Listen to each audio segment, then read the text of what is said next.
I agree. Well, guys, let's go ahead and let our guest up. Guys, it's been a long time coming once again.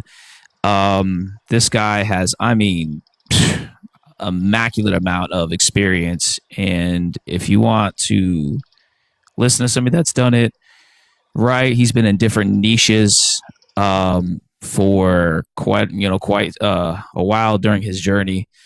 And I really can't wait to hear, for y'all to hear his story, how he started, how he, everything he's been through and how he got to where he got to, before he, retired.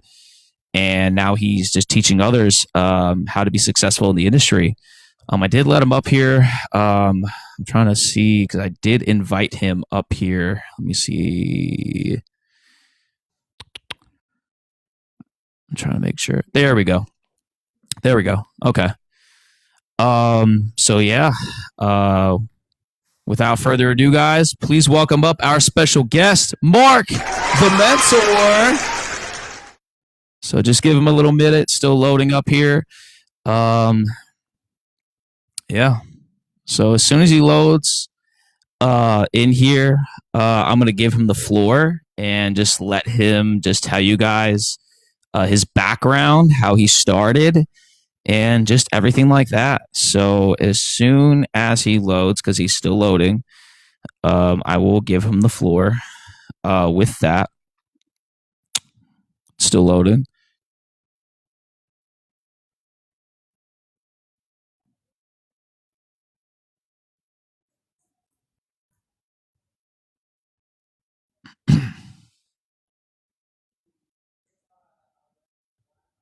Oh, hold on. I'll try again.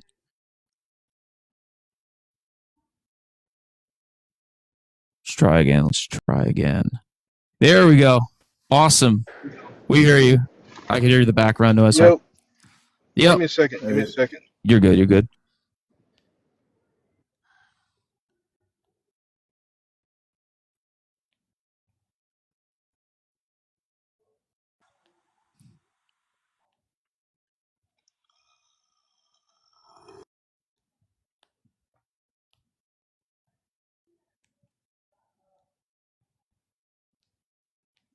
Trying to kill the background. I'm trying to switch over to my Bluetooth because I'm on the move. Is the way you messaged me earlier? Like you're on your way? No. I'm trying. Okay. No. I just wanted to switch over to Bluetooth because I'm headed out to the airport. That's what I was Can saying. you hear me? Yeah, I can hear you. Yep. What's going on, man? Man, it's an honor for you to be up here as an individual special guest. I know you've been on 2 of my open mics already, and you did a spectacular job up there, just sharing insight and your different point of views. Bump what the other people think about it. I know you mentioned that, about last open mic, and I was like, man, some people don't like opinions, or perspectives, and that's on them. Some people don't know how to soak it in and, take it for themselves, but that's near here, near there, man. But I'm going to let you have the floor here, man, just with sharing your story, how you got started. So without further ado, you have the floor, my man. What do you like? What do you want me to just like? Basically, How you go?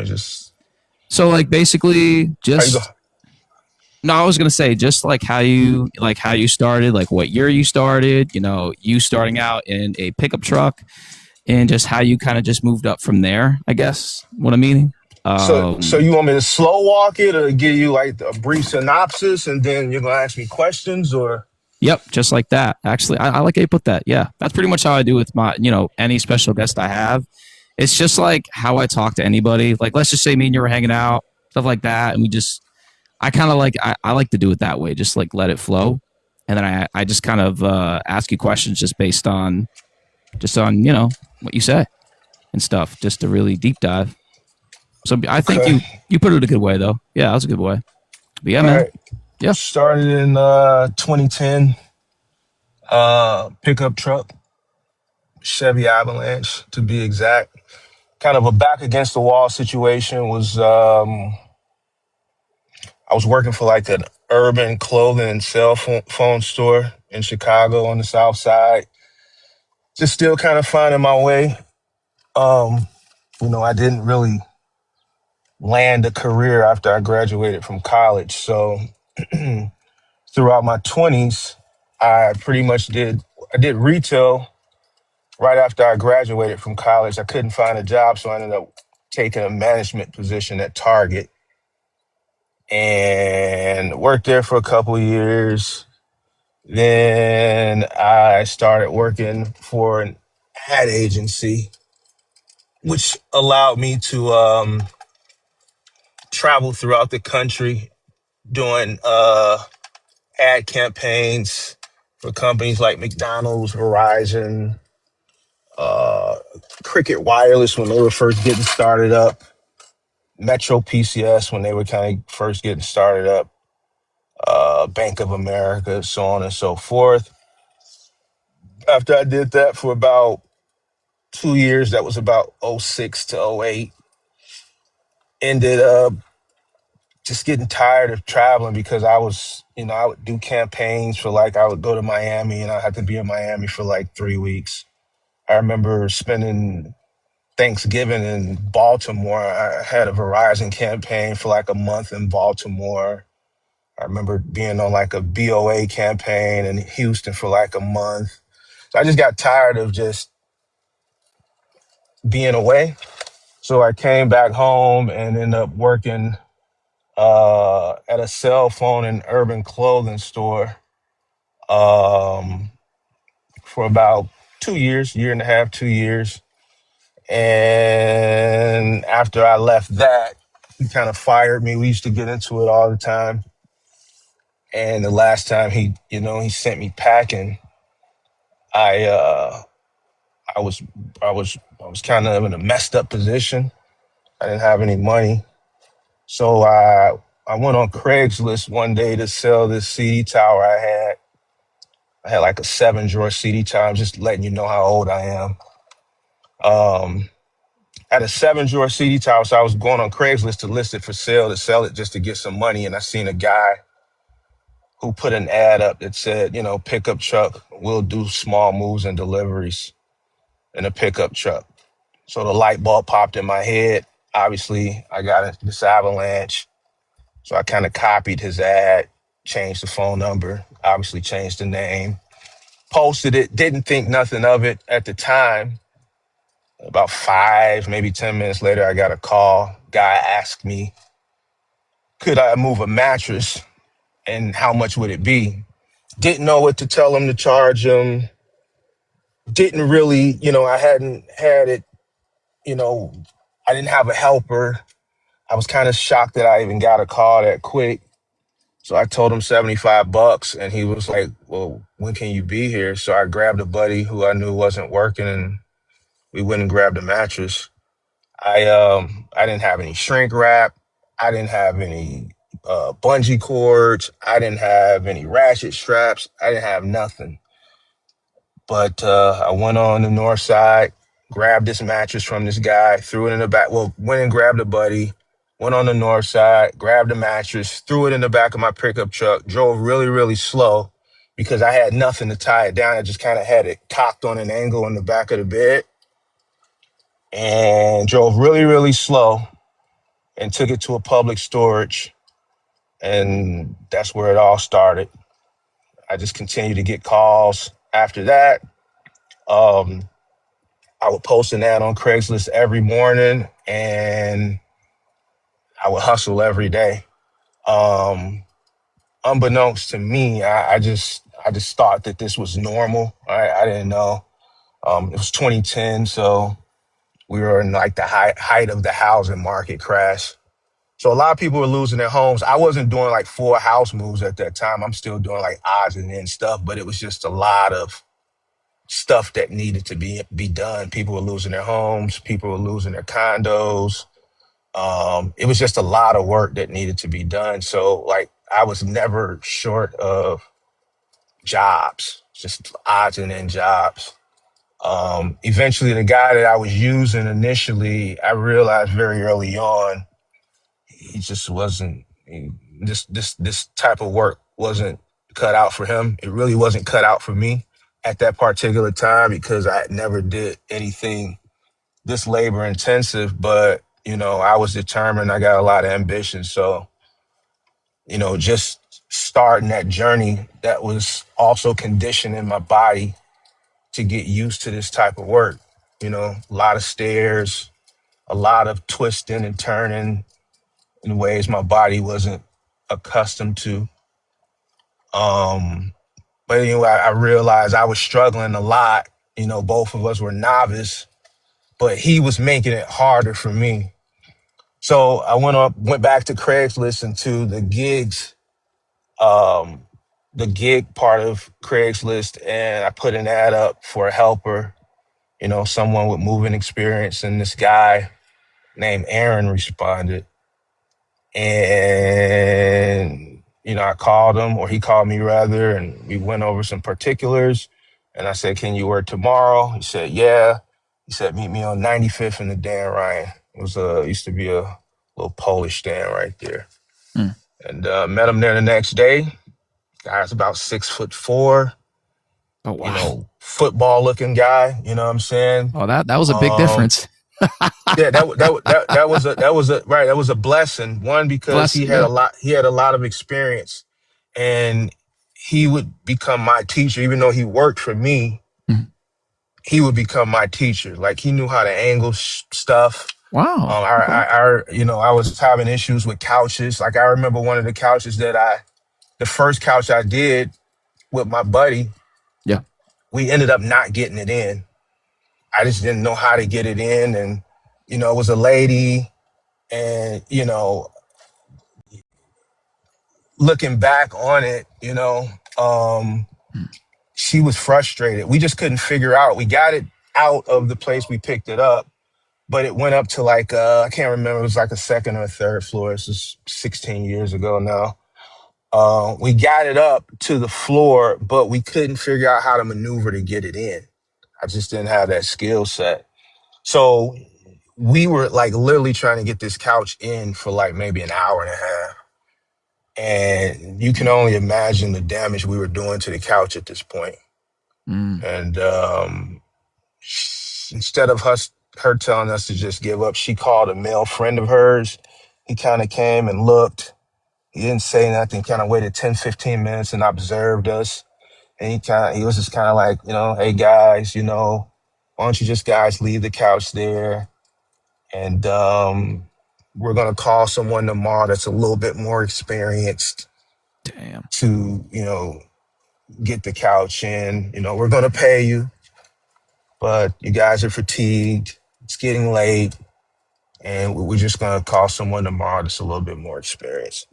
And that was kind of an indicator to me, too, that I needed not only someone else, but I needed someone with experience. You know.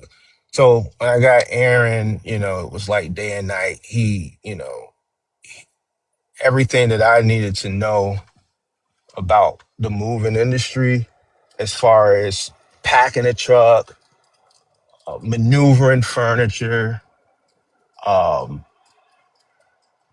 just pretty much everything. He kind of taught me, even though he was working for me. Still, I needed a mentor. I needed a coach, and he was that.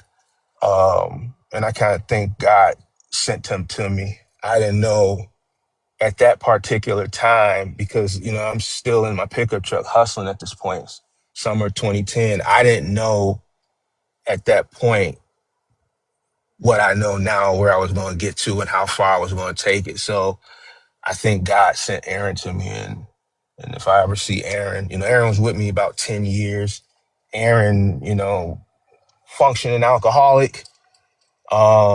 But he Yeah. was like, you know, he was like, after he sobered up after the first job of the day, he was like Michael Jordan.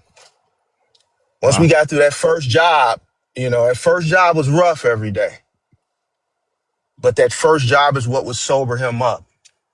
And then job 2, job 3, job 4, sometimes job 5, he was Michael Jordan. He was getting better and better and better as the day went I on. mean, In other words. once he sobered up, he was just Yeah. game Yeah. on. You know, he just needed to sober up. You know, Right. Right. so you know, but you know, even throughout the years, as I, you know, grew and became licensed and continued to scale, people were just like, man, why do you keep Aaron around?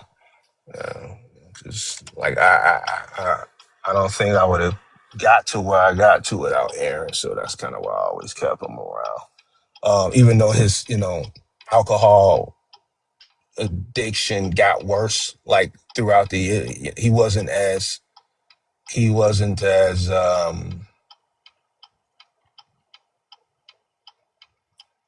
just wasn't as efficient as he was when I first met him. As time went on, it just got worse and worse and worse. But I found little odds and ends, things that he wouldn't uh, cause any. He just wouldn't be a liability. Then on top of that, out of all the people that I've gone through over the years, Aaron, best packer I've ever seen in my life, and I went through a lot of people. I remember being out in the field with Aaron, and other moving companies would drive past and like, man, who packed this truck? Man, you need to come work for us. Like best packer I ever came across. So, but continued to grow. About a year later, I don't know, a light bulb just popped in my head. One day I just saw a Penske truck and I just said, I wonder if I rent a Penske truck, how much more efficient would this be? Because it was like playing Tetris in the back of a pickup truck. Um, Even though my ads would say, small odds and ends, I started getting calls from, people with dorms, people who were renting rooms. And even though the ad specifically said pickup truck, people would still call.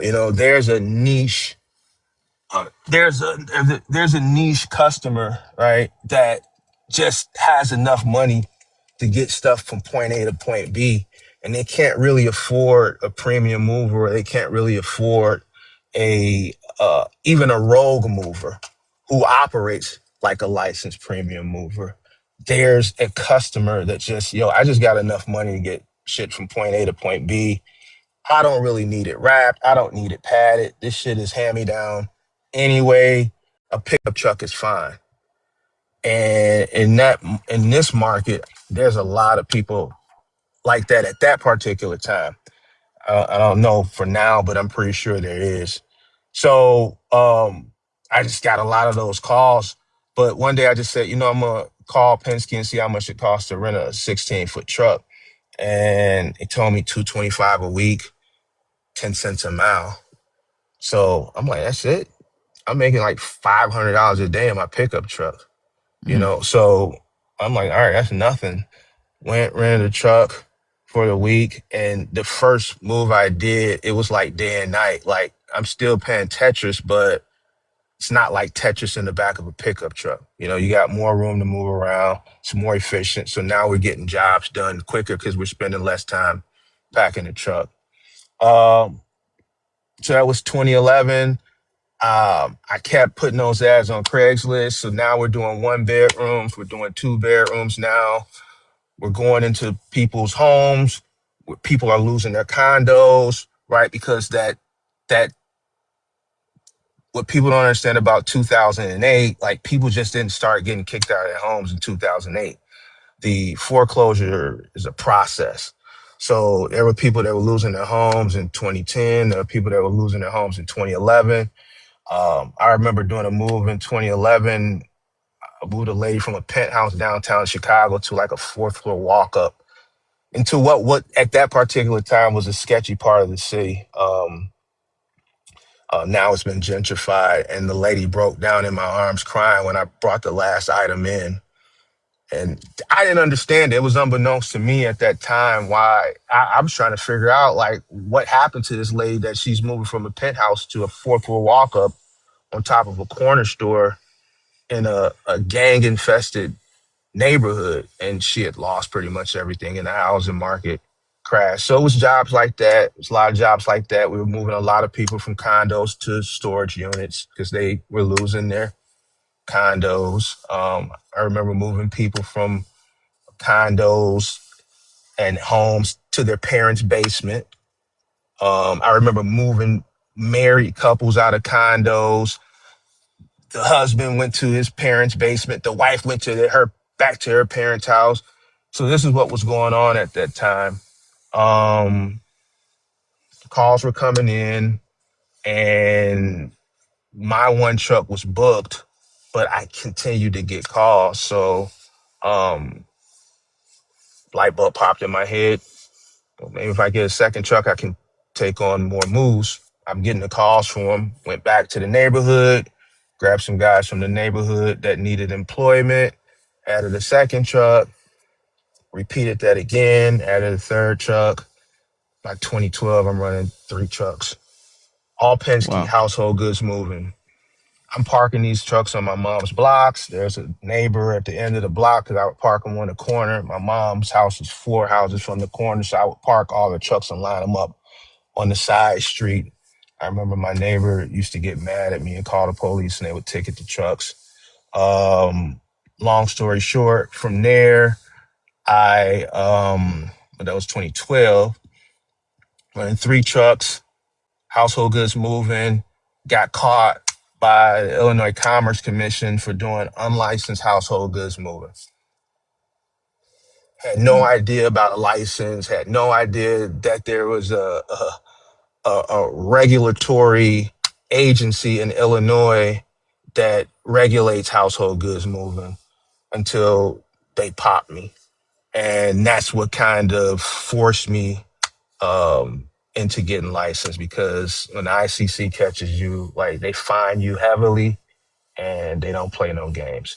Mm. So I didn't get licensed right away after they did. So I kind of um, tightened up because I knew that this agency existed. I knew what I needed to do.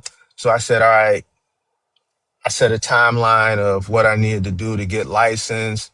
And I said, we're going to run it up. I'm going to start getting things in order, and I'm going to go get the license. And that's what I did.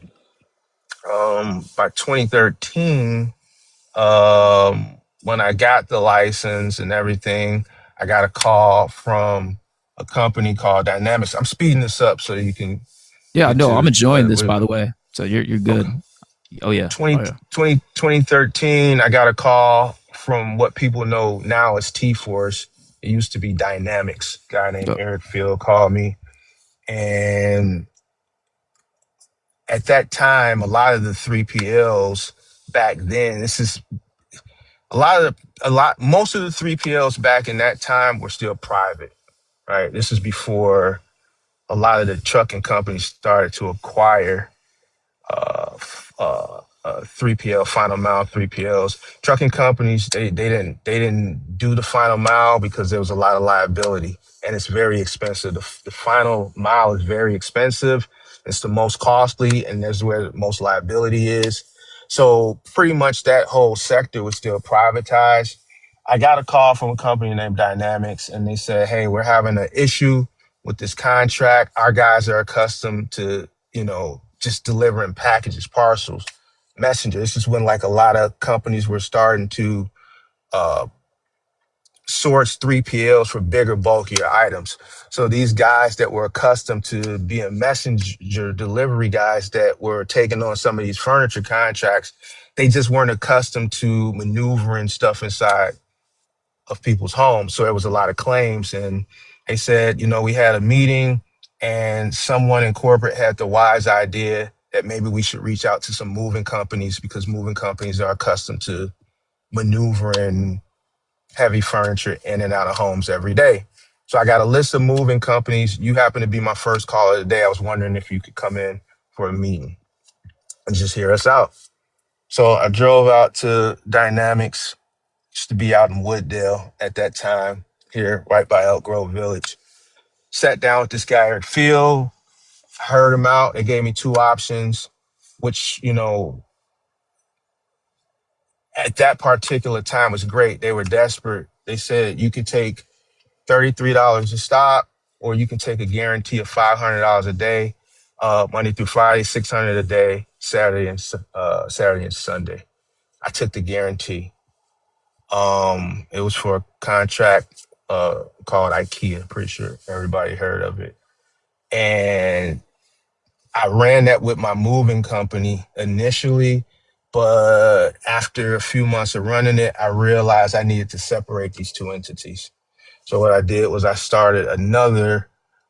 created this umbrella and started another company under the corporation just for the final mile.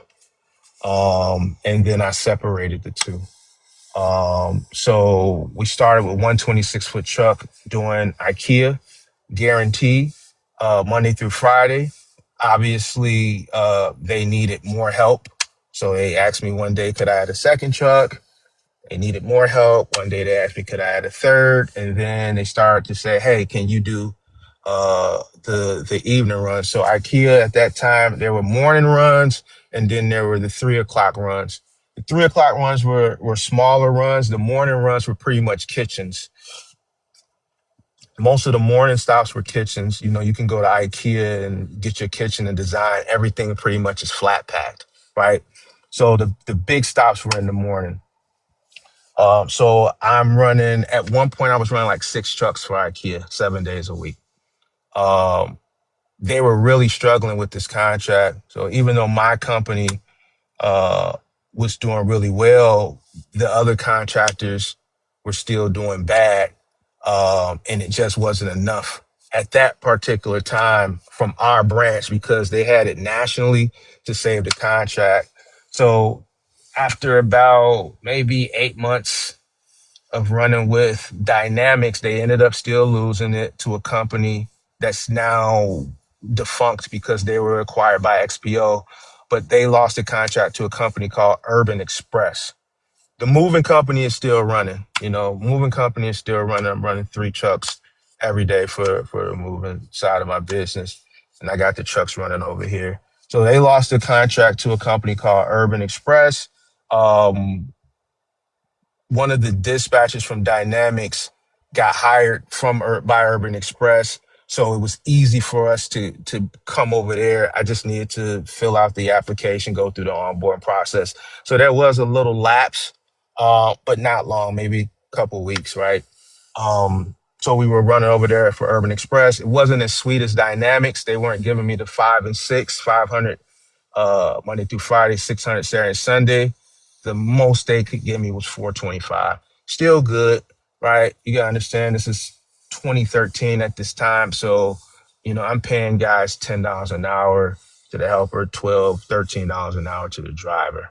So I'm still making money hand over fist. And some of these final mile contracts today, these guys are getting a guarantee of $500-$600. So that's a lot of times when I tell guys, you guys are making the same money today that I was making over a decade ago.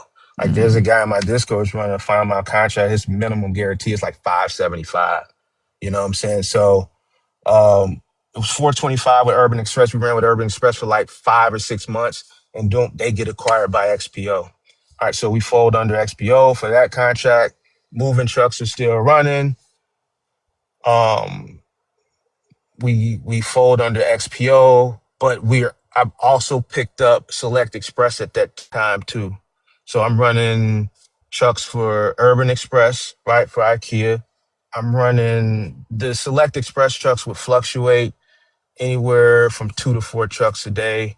I'm still at Dynamics too. So when I was at Dynamics before they lost IKEA, they also housed Office Depot, and they also housed Granger. And then they had other contracts like dock-to-dock stuff too. The operations soup one day asked, could I help with Office Depot? Office Depot at that particular time in this market had 43 daily routes. And every day, you know, was just the odds of someone not showing up is high. Like 43 independent owner operators aren't showing up every single day. So one day they said, hey, you got an extra truck to help with Office Depot route? I made it happen. And, you know, maybe a week later they asked me again. And every time they would ask me, did I have an extra vehicle, I would make it happen. So I ended up acquiring a route for Office Depot, and they would still ask me, did I have additional trucks? And every time they would ask me, I would always say, yeah, I would always make a way, to the point where they started calling me every day, asking me, did I have extra help? It got to the point where I just started scheduling someone to come into the office and waiting around. Mm. And, if I didn't get the call, then I would just, pay them for a couple hours and send them home.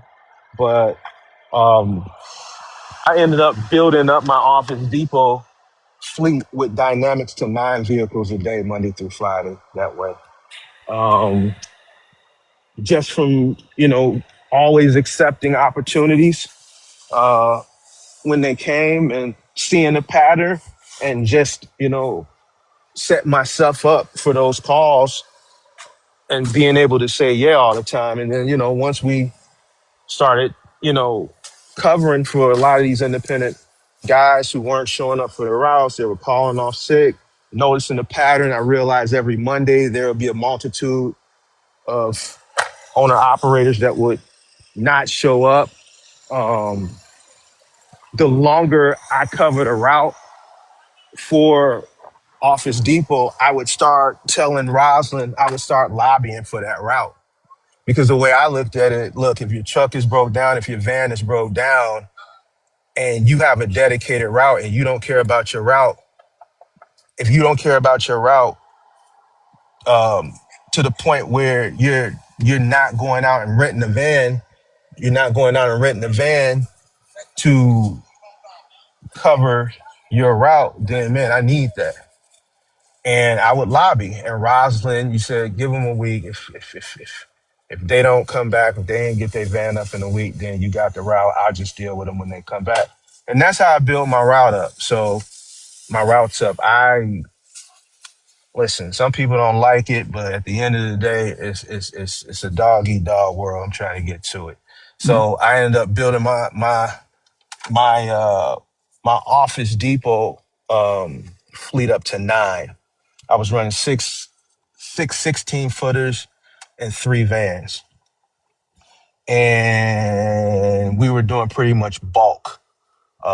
So public high schools, public elementary schools, a lot of the medical district hospitals, a lot of the office, not office building, court buildings downtown, a lot of paper, right? So a lot of paper. It started off way in the burbs, and then I started lobbying for those city routes. Those city routes were closer to my yard. I was able to cut my costs, and as those city routes came available, I started lobbying for them. So, I remember biting the bullet on the fuel and operating on lower profit margins initially, because when you come in and you get routes, they always give you the worst routes, and I understood that, and I took that. I took those hits, and eventually all 9 of my Office Depot routes were in the city. So once they went out to Wooddale, which was about a 30-40 minute drive from my yard, their routes would be in the city. So now when my guys were done with their routes, they were 10-15 minutes from the yard, versus being way in the northwest suburbs and finishing the route and got an hour, 45 minutes of traffic getting from the northwest suburbs or the far north suburbs all the way up by Wisconsin border back to the southeast side of Chicago. So, I worked through that. So now I'm running 9 vehicles for Office Depot. I got my trucks over at XPO. I got trucks doing select, and I still got my moving trucks. Um, we're in about 2014 now. 2014, which was my takeoff year. This is pretty much when I scaled all those trucks. Like Office Depot came around in 2014. I scaled it. I was still renting trucks, but I purchased 7 vehicles in 2014 alone. I purchased Wow. 20, I purchased 7 vehicles in 2014 alone. So 2015, 2015. the 2015 XPO, whenever XPO acquired it, they called me into a meeting.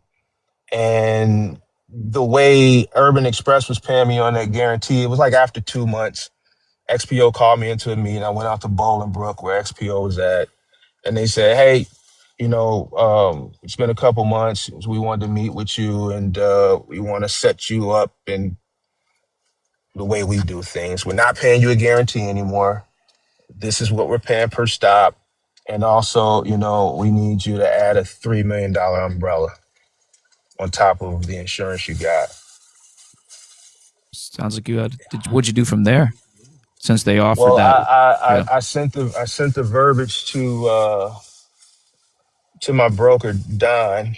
Mm-hmm. And, I was, I, with what they were offering me per stop, I was Mm-hmm. on the fence of taking it. I was leaning towards not taking it. Yeah. But when he called me and said, is this contract really worth it? And I'm like, what do you mean? He's like, man, this insurance is ridiculous. I don't even want to give you the price. I said, is it that bad? He said, yeah. That's when I walked away. It wasn't Gotcha. worth, they're paying me less and then they're making me take on more insurance.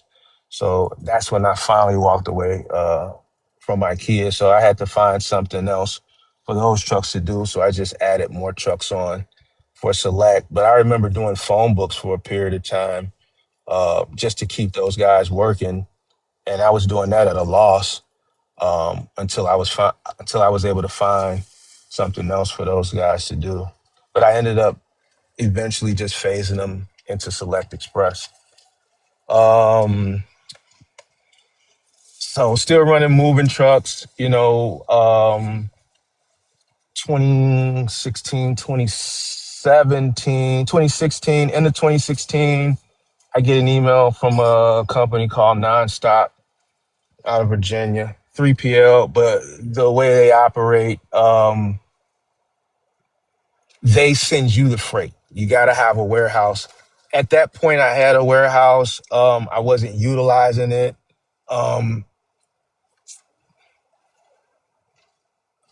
how they knew I had a warehouse, I don't know, but I guess they had scouts or whatever. Right. So I get an email and they hit me with a proposal. They pitched me a proposal. Long story short, I accepted it. I did the onboarding, and slowly but surely the freight was coming to me, right? Nonstop had a plethora of just different contracts, a lot of online contracts. They had Websterant, so we would get like coolers and stuff. They had US Mattress, Wayfair, Atomic Games, so we were getting like pool tables, Human Touch. We were getting massage chairs, a plethora of just different online furniture stores, and all this stuff was coming to me. It started off slow initially because they have to work you into the system. And then over time, just get more and more trucks. Started getting like 5, 6 trucks a day. And it started that way, and then we started getting the inbound freight, and then they started adding reverse logistic stuff. So then we were also picking stuff up. There was another final mile company here in Chicago. They're no longer in business, called Chicago Messenger. Their sister company is called Veterans Distribution. They were the other company that had that contract, and they used to do all the Home Depot stuff and the HD Supply stuff. And one day they just told Nonstop, hey, we'll do all the deliveries, but we're not doing any more pickups. Mm. So I remember one day I walked into the office, and normally my portal for Nonstop, it never reached the hundreds. Like the most it did was like double digit 20, so I could say, okay, I got 20 orders coming in. We really weren't doing pickups. I came in a day, I had 187 pickups. So I called my dispatcher. I'm like, what is this? We don't even do pickups like that. And she was like, Nonstop, not Nonstop. She said, Veterans Distribution, their warehouse is at capacity. They just don't have the space anymore. They got a 1 million square foot warehouse over in Hillside. They did, but they've since closed their doors. And they just don't have the capacity. Can you take it or what? I said, yeah. So That introduced us to HD Supply and Home Depot pickups. Once I started doing it, I realized why they didn't want to do it. Why do they not want to My do it? because the stuff is just big and bulky. You're picking up doors, you're picking up lumber, you're just Right. picking up stuff that's just you know, it's can't be put on pallets. You know, it's just not some of the stuff you just can't put it on pallets. You know, it's just weird shaped stuff, big long lumber and big doors and all kind of crazy stuff. So I realized why they didn't want to do it. But anyway, we did it. So now I got deliveries and I got pickups. So now, you know, I went from maybe 20% of my warehouse being full to about 70, 75, 80%, right? Which is good because it's more work, more volume. I can employ more people, things of that nature. But what I also didn't realize at the time was, you know, the prices, my cost was increasing. This was the biggest mistake that I ever made in business. I completely misjudged inbound and freight to my warehouse because when I took on this thing, we negotiated, you know, prices for deliveries and pickups. I didn't think about the white glove aspect, removing the trash. I went from a 2 yard to that same 2 yard. Then I had to add a 8 yarder, right? And then I had to add another one. And then I went from one pickup a week to two pickups a week, right? So I got way more trash. I had to get pit bulls. I got to feed the pit bulls, the veterinarian Oh yeah. bills, right? More cameras for security because I wasn't using a warehouse. I didn't have anything in there of value. So once I added stuff of value and I'm in Chicago and I got a warehouse that sits in a community, right? You know, Chicago is rough, but you know, it's rough, you know. I had to add more security. So I got pit bulls, more cameras, um, more trash pickups, more material because when we're picking up this stuff, we have to palletize it. I would say about 75% of the stuff we picked up had to get shipped back. About 25% of the stuff they would say destroy and discard. It wasn't worth the money to send it back, right? So I'm just spending more money. And what I also didn't realize when I took this on is when you inbound your own freight, they don't treat you like an owner operator. You know, they look at you like, man, you got a warehouse, you got a fleet of trucks, you a big dog, so you'll get paid when we get paid. Mm. So I could do a bunch of orders within a pay period, my pay cycle. Whereas in a normal like 3PL contract, you know, if I got 9 trucks doing Office Depot, whatever we did during that pay cycle, when that settlement hits that Friday, is still my guys' is payday. So that money is hitting. I'm using that money to pay them. You see what I'm saying? Mm. In this situation, you got pickups or you got deliveries that may not pay out for 6 months, 7 months, 8 months. So if I'm sending out 3, 4 trucks a day to do deliveries and pickups from stuff that's just in my warehouse, how many stops is that a day? Right? 60 Right. stops a day on average, 60 to 75 stops a day, right? And this is 6, 7 days a week, right?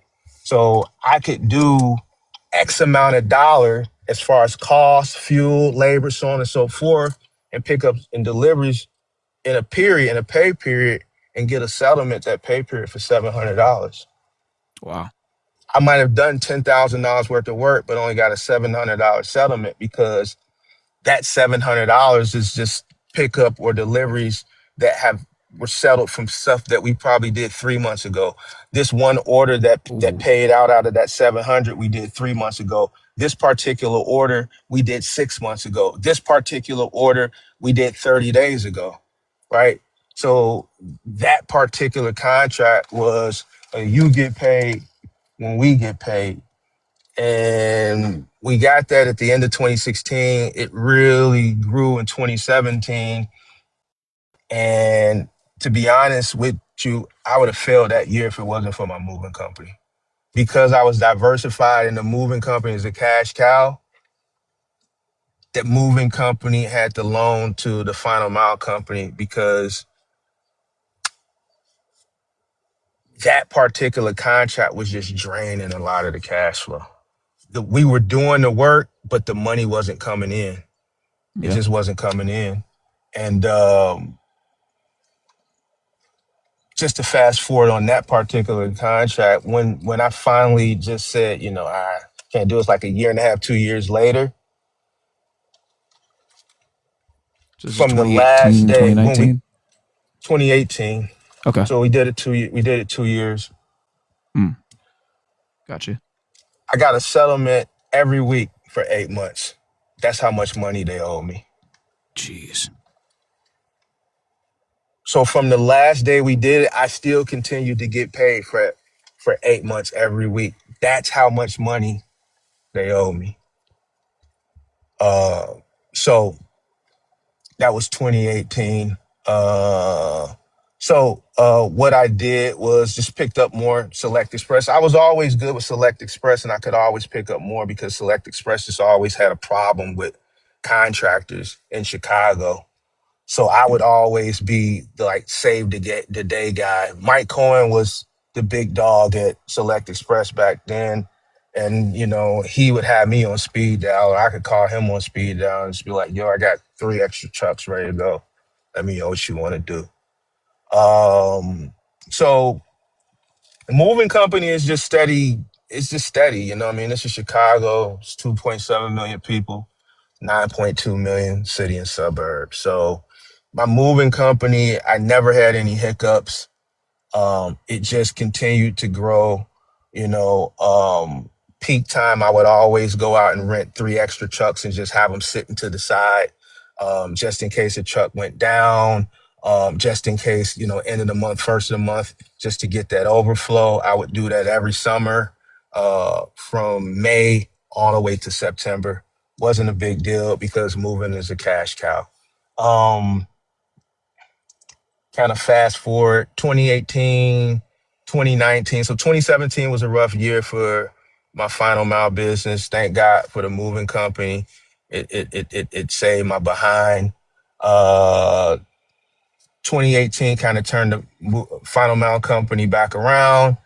2019 was a good year. And then 2020 hit. Hmm. What happened in 2020 2020? hit, the pandemic. Well, yeah, The yeah. pandemic. I'm saying So, like, how did it affect you? Is I guess what I was meaning to oh ask. well, Yeah, man, yeah, yeah. I had to downsize. So I remember that day when everything got shut down. We were shut down for like 2 weeks. And then once, we were deemed essential, we went back to work. Not everybody came back to work because some people were scared. If you can remember when it first happened, it was just a weird time.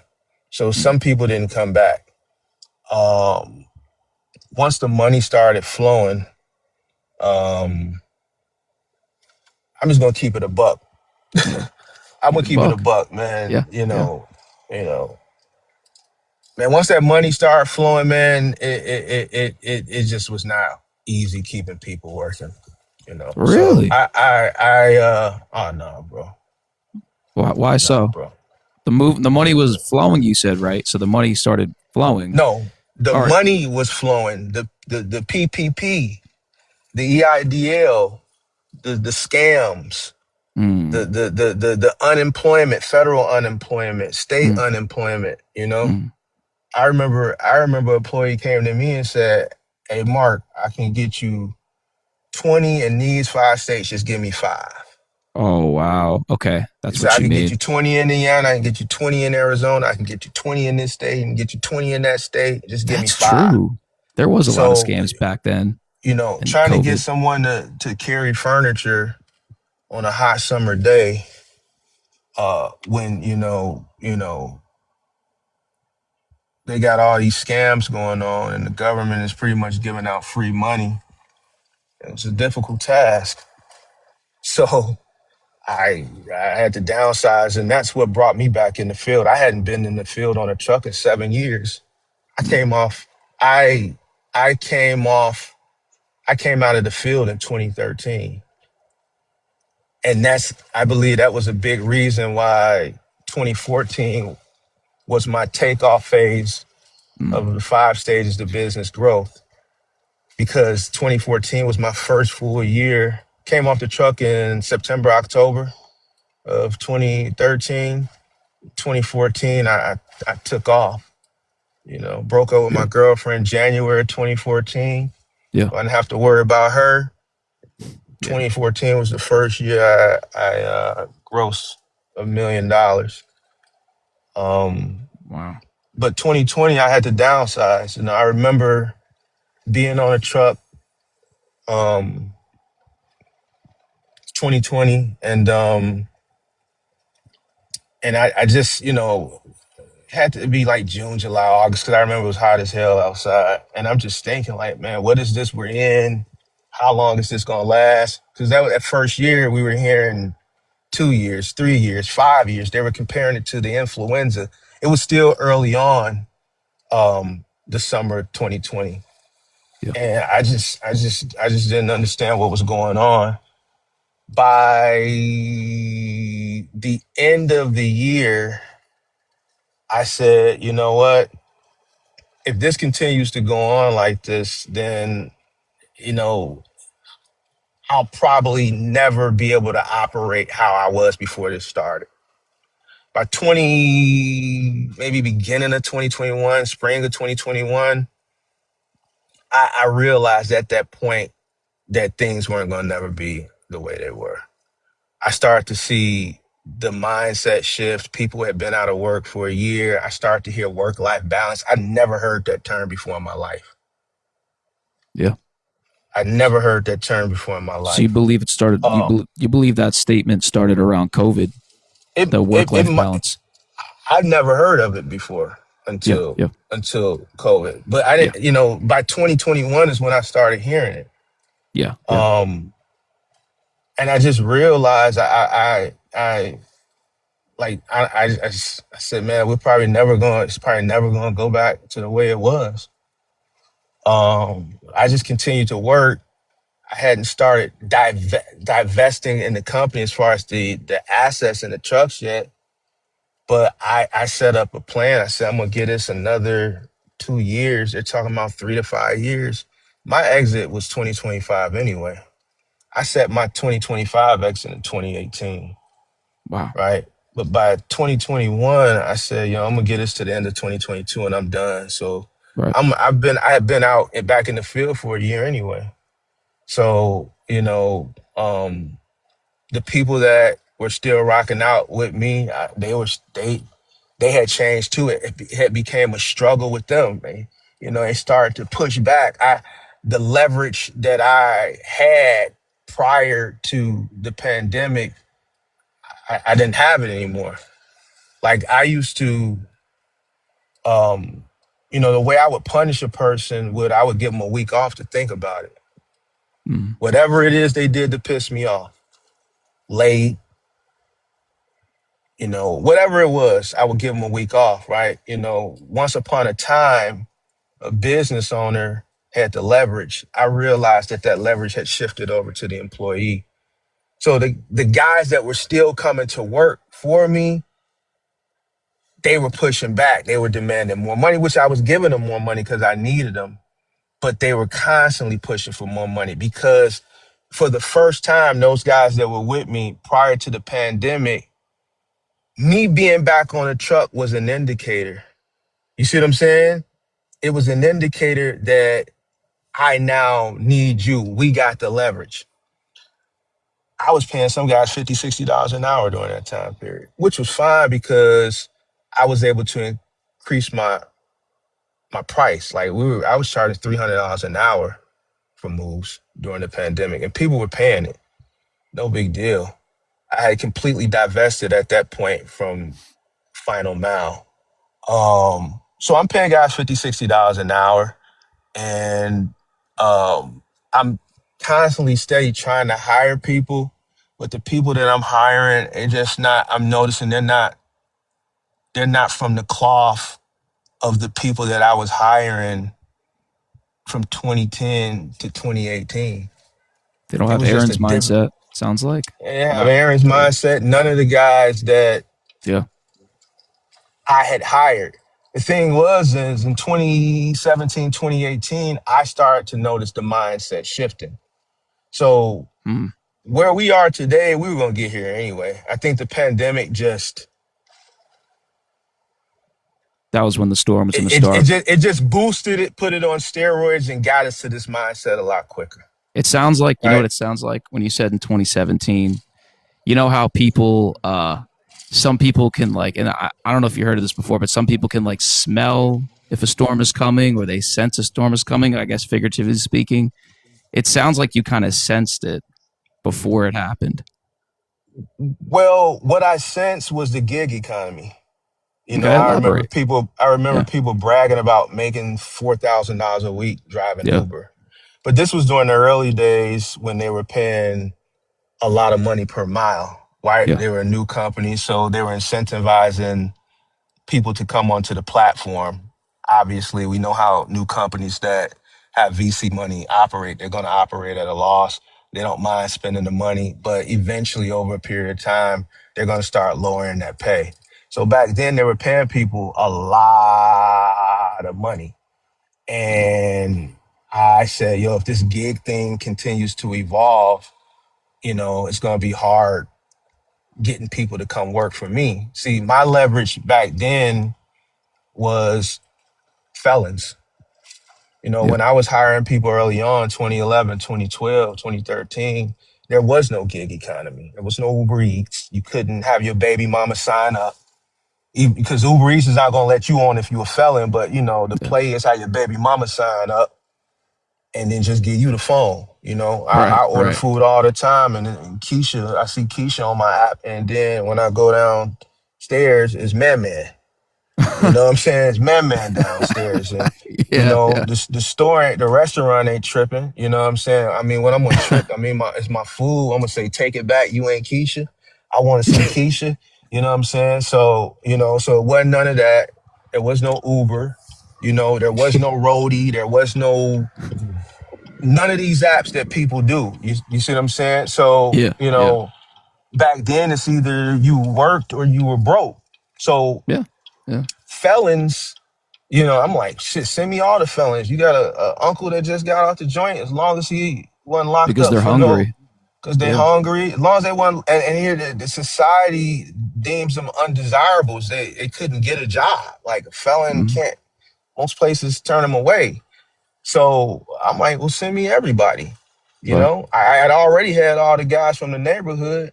So if you know anybody that want to work and nobody else is willing to give them an opportunity, send them my way. So that was an easy way. Like I never struggled back then with employees finding work, right? I was a savior. You did. By Yeah. 2017, 2018, I realized that that was starting to fade away. So that's why I said, yo, this is going to be a problem. Yeah. Um, that's why I said the pandemic kind of put that on steroids, because even during the pandemic, I heard DoorDash guys was making an arm and a leg. Uber Eats guys was making an arm and a leg. Uber drivers were making an arm and a leg. Postmates. Yeah. Um, yeah, yeah. So, Yeah. so, yeah. So, what's this? 2021. Yep. Yep. Um, 2021. Yep. I'm um, I'm still out in the field. I set a new date, December of 2022, which I didn't make it to. I'll explain that a Yeah. little later. Okay. Yeah. So I'm dealing with the guys that are still working for me. I'm paying them exceptionally well, but they kind of flip at the lip now. I can't give them a week off to think about it like I used to. So they noticing this. So, and I'm also noticing stuff. I'm noticing that guys that, I'm noticing some high-end belts. I'm noticing some fancy, you coming to work with fancy book bags. I see people's attitude change, and I'm seeing a little drip, becoming a little bit drippy, you know? Man, Mark, I need this week off, man. I'm going to Vegas. What, bro? You been working for me 6, 7 years. You ain't never took no trip. You going to Vegas? Yeah. So, even the guys that was still coming to work every day, somebody put me on this Clarion ledger. So I went to the Clarion ledger and I typed in everybody that was working for me. Everybody Yeah. got a PPP, right? Mm. So I didn't have that leverage to give a person a week off, and people were coming late. I wasn't giving them a week off. I couldn't I didn't have that leverage to punish people anymore.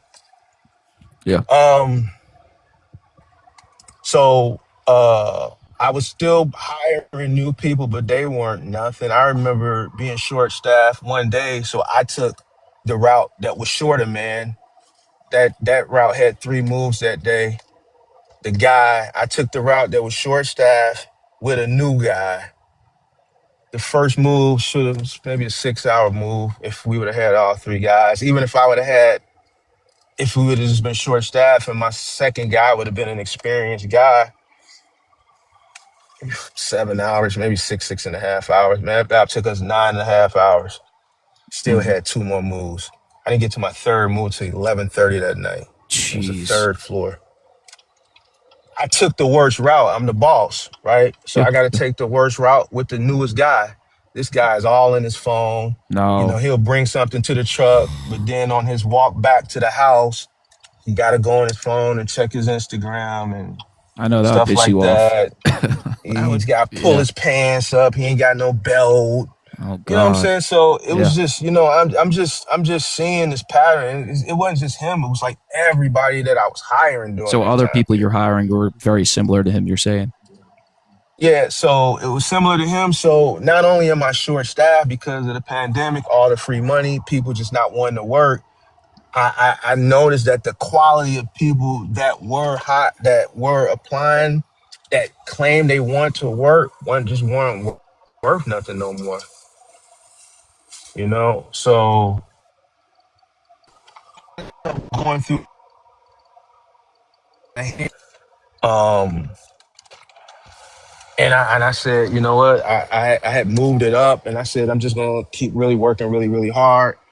By middle of 2021, I got wind of this whole box truck craze. Like I never knew there was a community. I never knew there was such a thing as the box truck community on YouTube. None of that. I got wind of it, and I realized that it had become um, really, really popular. I also had realized that trucks were scarce. The reason why I looked into that is because I remember taking an ex to buy a new car. She was looking for a new car, and she wanted me to help her look, and just all the lots were just empty. There were no new cars. So I found this box truck space, and I seen the popularity in it, like halfway through 2021. And I'm like, man, I wonder if the trucks are scarce like that. Sure enough, trucks were scarce. So many people was coming into it that a lot of the used trucks it was just scarce. And not only were they scarce, the trucks that were available were just way overpriced. Mm. Light bulb popped in my head. I What just was the light started bulb that popped up? start selling, start selling. Start selling. Yep. Start selling inventory. Yep. If you gotta remember, I built my fleet. I bought my first truck 2013, October 2013. I bought my second truck 3 months later, January 2014. On my third truck, 2 months after that, January 2014. Bought my fourth truck brand new, April 2014. June, I bought two trucks. 3 months later, I bought two more trucks. So, and then October, I bought a van. So, Yeah. and then I kept buying, right? So, um, I started offloading a lot of that old equipment for more money than I paid for it 8 years prior, which was unbelievable to me because when do you see you can sell a depreciated uh, a asset that depreciate at appreciated value? That never happens. So I took advantage of that, right? Yep. Shit was sitting anyway, right? Hmm. And I started selling, offloading that shit. Give me 1 second. I just picked my mom up from the airport. No, you're good. Yeah.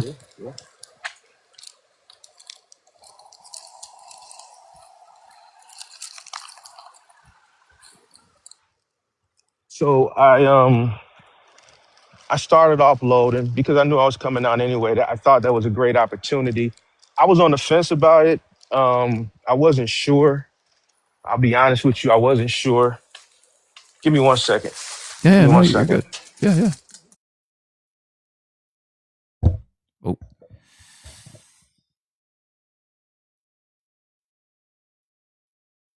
Oh. With a market top, right? And then you're like, it's not working out to take that action. And he saw an opportunity, and it was like time to, cut the inventory short, and a good exit point really at that point to capitalize on the money. And that's how it is sometimes, in the vehicles where you're, working in the dealerships and stuff like that, you're gonna have a market that turns back over. Were you I'm in the sorry. dealership? I'm sorry. I'm sorry. I'm back. Oh, go ahead, Mark. Yeah. Yeah. Very good. So, I was on the fence about it. Like I was really uncertain. Like I'm not gonna sit up here and make it seem like I just knew that was the right thing to do. I didn't. Mm. Like I was really like praying and like just uncertain, man. I just really didn't know, man. I just didn't know what to do. And but one thing that I saw, and give me 1 second. Yep.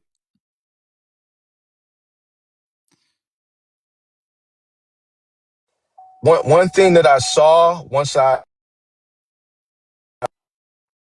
hype and this craze and all this shit, start your own business, the whole box truck thing. Can you hear me? Yeah. Yeah. Oh, yeah. Loud and Hold clear. on. Can you hear me? Yep. We can hear you. Just say yeah. I just want to make sure my Bluetooth kicked in. Yeah. Yay, no. Yeah.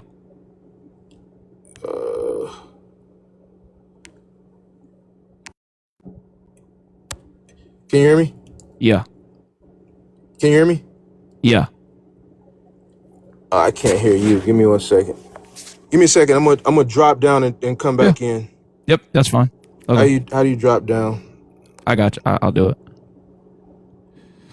Drop me down and bring me back up. I got you. I got you. Alrighty. We're going to bring him back up. I'm just looking. There we go. Yo, Yeah. yo. All right, cool. I hear you now. Cool. So, yeah, I just wasn't sure, but when I seen like all the hype and just all the craze, and I just thought about, how I operate like when I invest, and then I thought about my favorite Warren Buffett quote: when people are greedy, you should be fearful, and when people are fearful, you should be greedy. Say And that quote people again. that when people are greedy, you should be fearful, Yeah. and when people are fearful, you should be greedy. So people were definitely greedy at that particular time. And, just following that quote, I offloaded. I mean, it was a great time. I made money, a lot of money, right? Once in a lifetime opportunity. And now hindsight 2020, if I didn't do that, I would be kicking myself now. Yeah.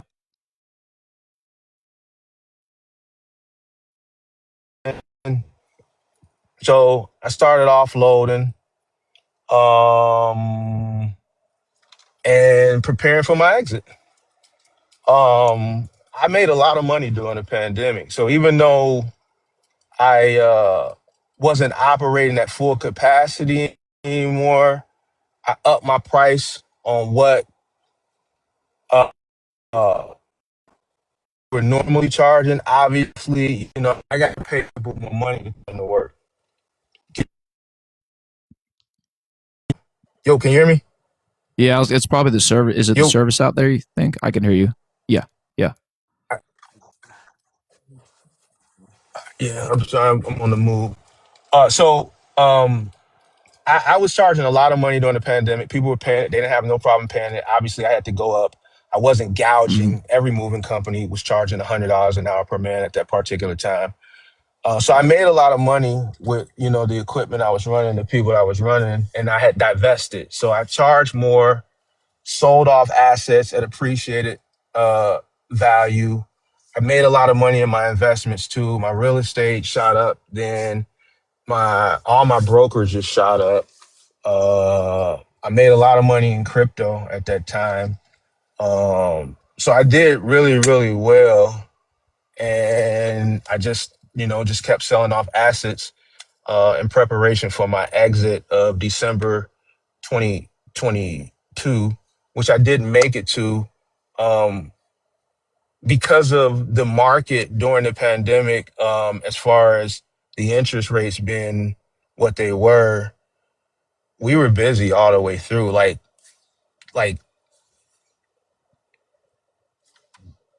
winter 2020 was the busiest winter I've ever had in moving.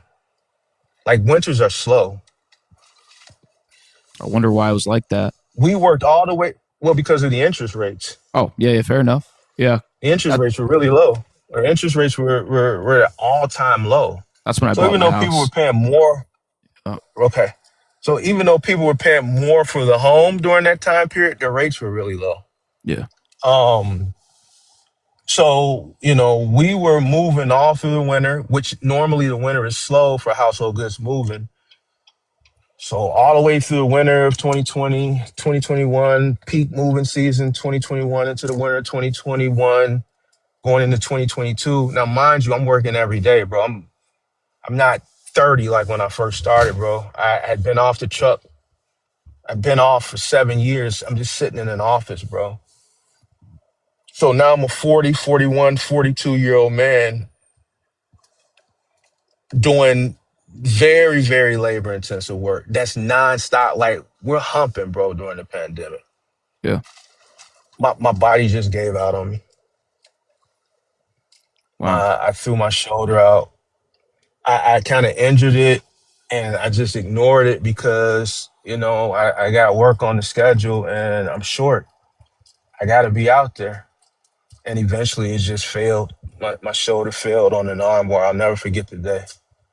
Um, my lower back, I injured that on one of those days where, I was short staffed. So I had to take the short truck, you know. Hmm. Um, it was a day, this guy, he lived on the third floor. He lived on a third floor duplex. So his unit was on the third floor and his bedroom was on the second floor because he had a duplex on the third floor. So it was really 4 flights because the bedroom was on the fourth floor. Um, and I'm short staffed. I took the short truck. So one of the routes was going to be short of man. So I took that. I'm the boss, so I can't force a worker. You got to lead by example. So I took that. I had a skilled guy. Tim was with me that day. Tim had been with me since maybe 2015. It's 2022 now.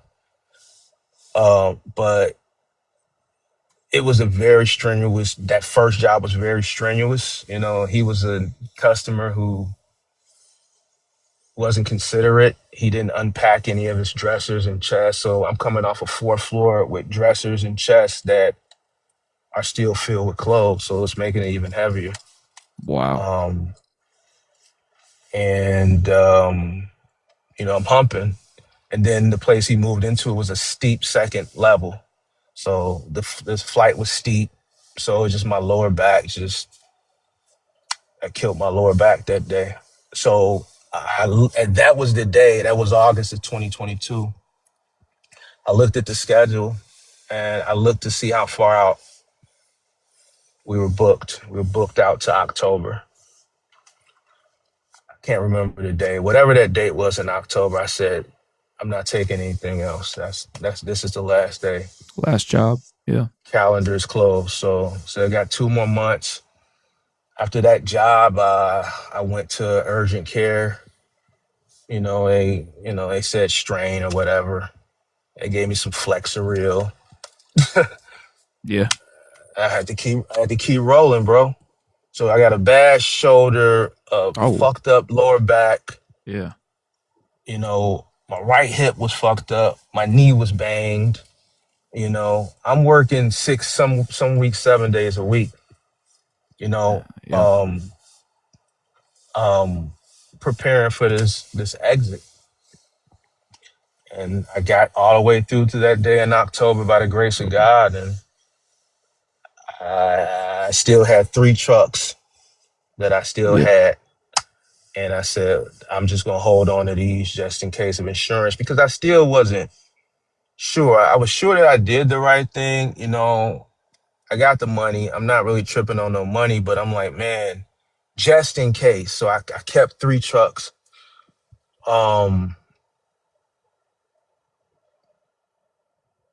October came, put those 3 trucks in. I had them in storage already at that point. I had already set some people up that were, you know, good employees that had been with me for a long time. It was this guy, Andre. I had set him up with a junk removal company. I kind of partnered with him, helped him get that going. I remember you talked about this. Yeah, Yep. he pretty much fucked that away, excuse my I language. I remember But you talked about that story. I was one day listening to that. Do you mind, mhm. like, do you want to touch up on that story, or that's up to you if you want to? The junk removal. So when I realized in 2020 that I was coming out, Yeah. 2020, um, I told people, I told them when. So I had set my brother up. My brother was working for me in the office, so Nice. I got him set up.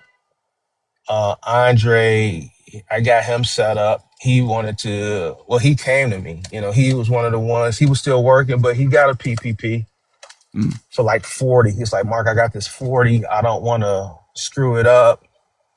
Man, you know, I've been working for you since 2011, 2012. Andre came in 2012. Mm. And he was like, I know you gonna know what to do with this money. I want to start a business. You got any ideas? I said, why don't you just start a junk removal company? He said, well, partner with me. I don't want to do it alone. I said, well, I'm gonna partner with you. I'll help you get going. But once I build it out, I'm gonna exit. I'm gonna ask you to purchase me out of the company, and then I'm gonna let you do your thing. But I'm gonna help build it out. So 2020, November 2020, we went. Well, I structured the business. I built it. November 2020, we went and bought a brand new PJ trailer. We bought a DM14. That was the model. Um, open trailer, a dump trailer rather. Already, I said we're gonna get one. We're not gonna build the walls up on the side. Let's just get one with the 4-foot high walls already on the side. The cargo net. We just gonna go all out. It's $9,999. Cashed them out and got to work. So at that particular time, 2021, I was doing the moving and I was building that junk removal business too. Yeah. That business kind of took off, you know. It didn't, you know, it's not moving, but I just mirrored pretty much what I did to build a moving company with that. I used Home Advisor and I used Thumbtack.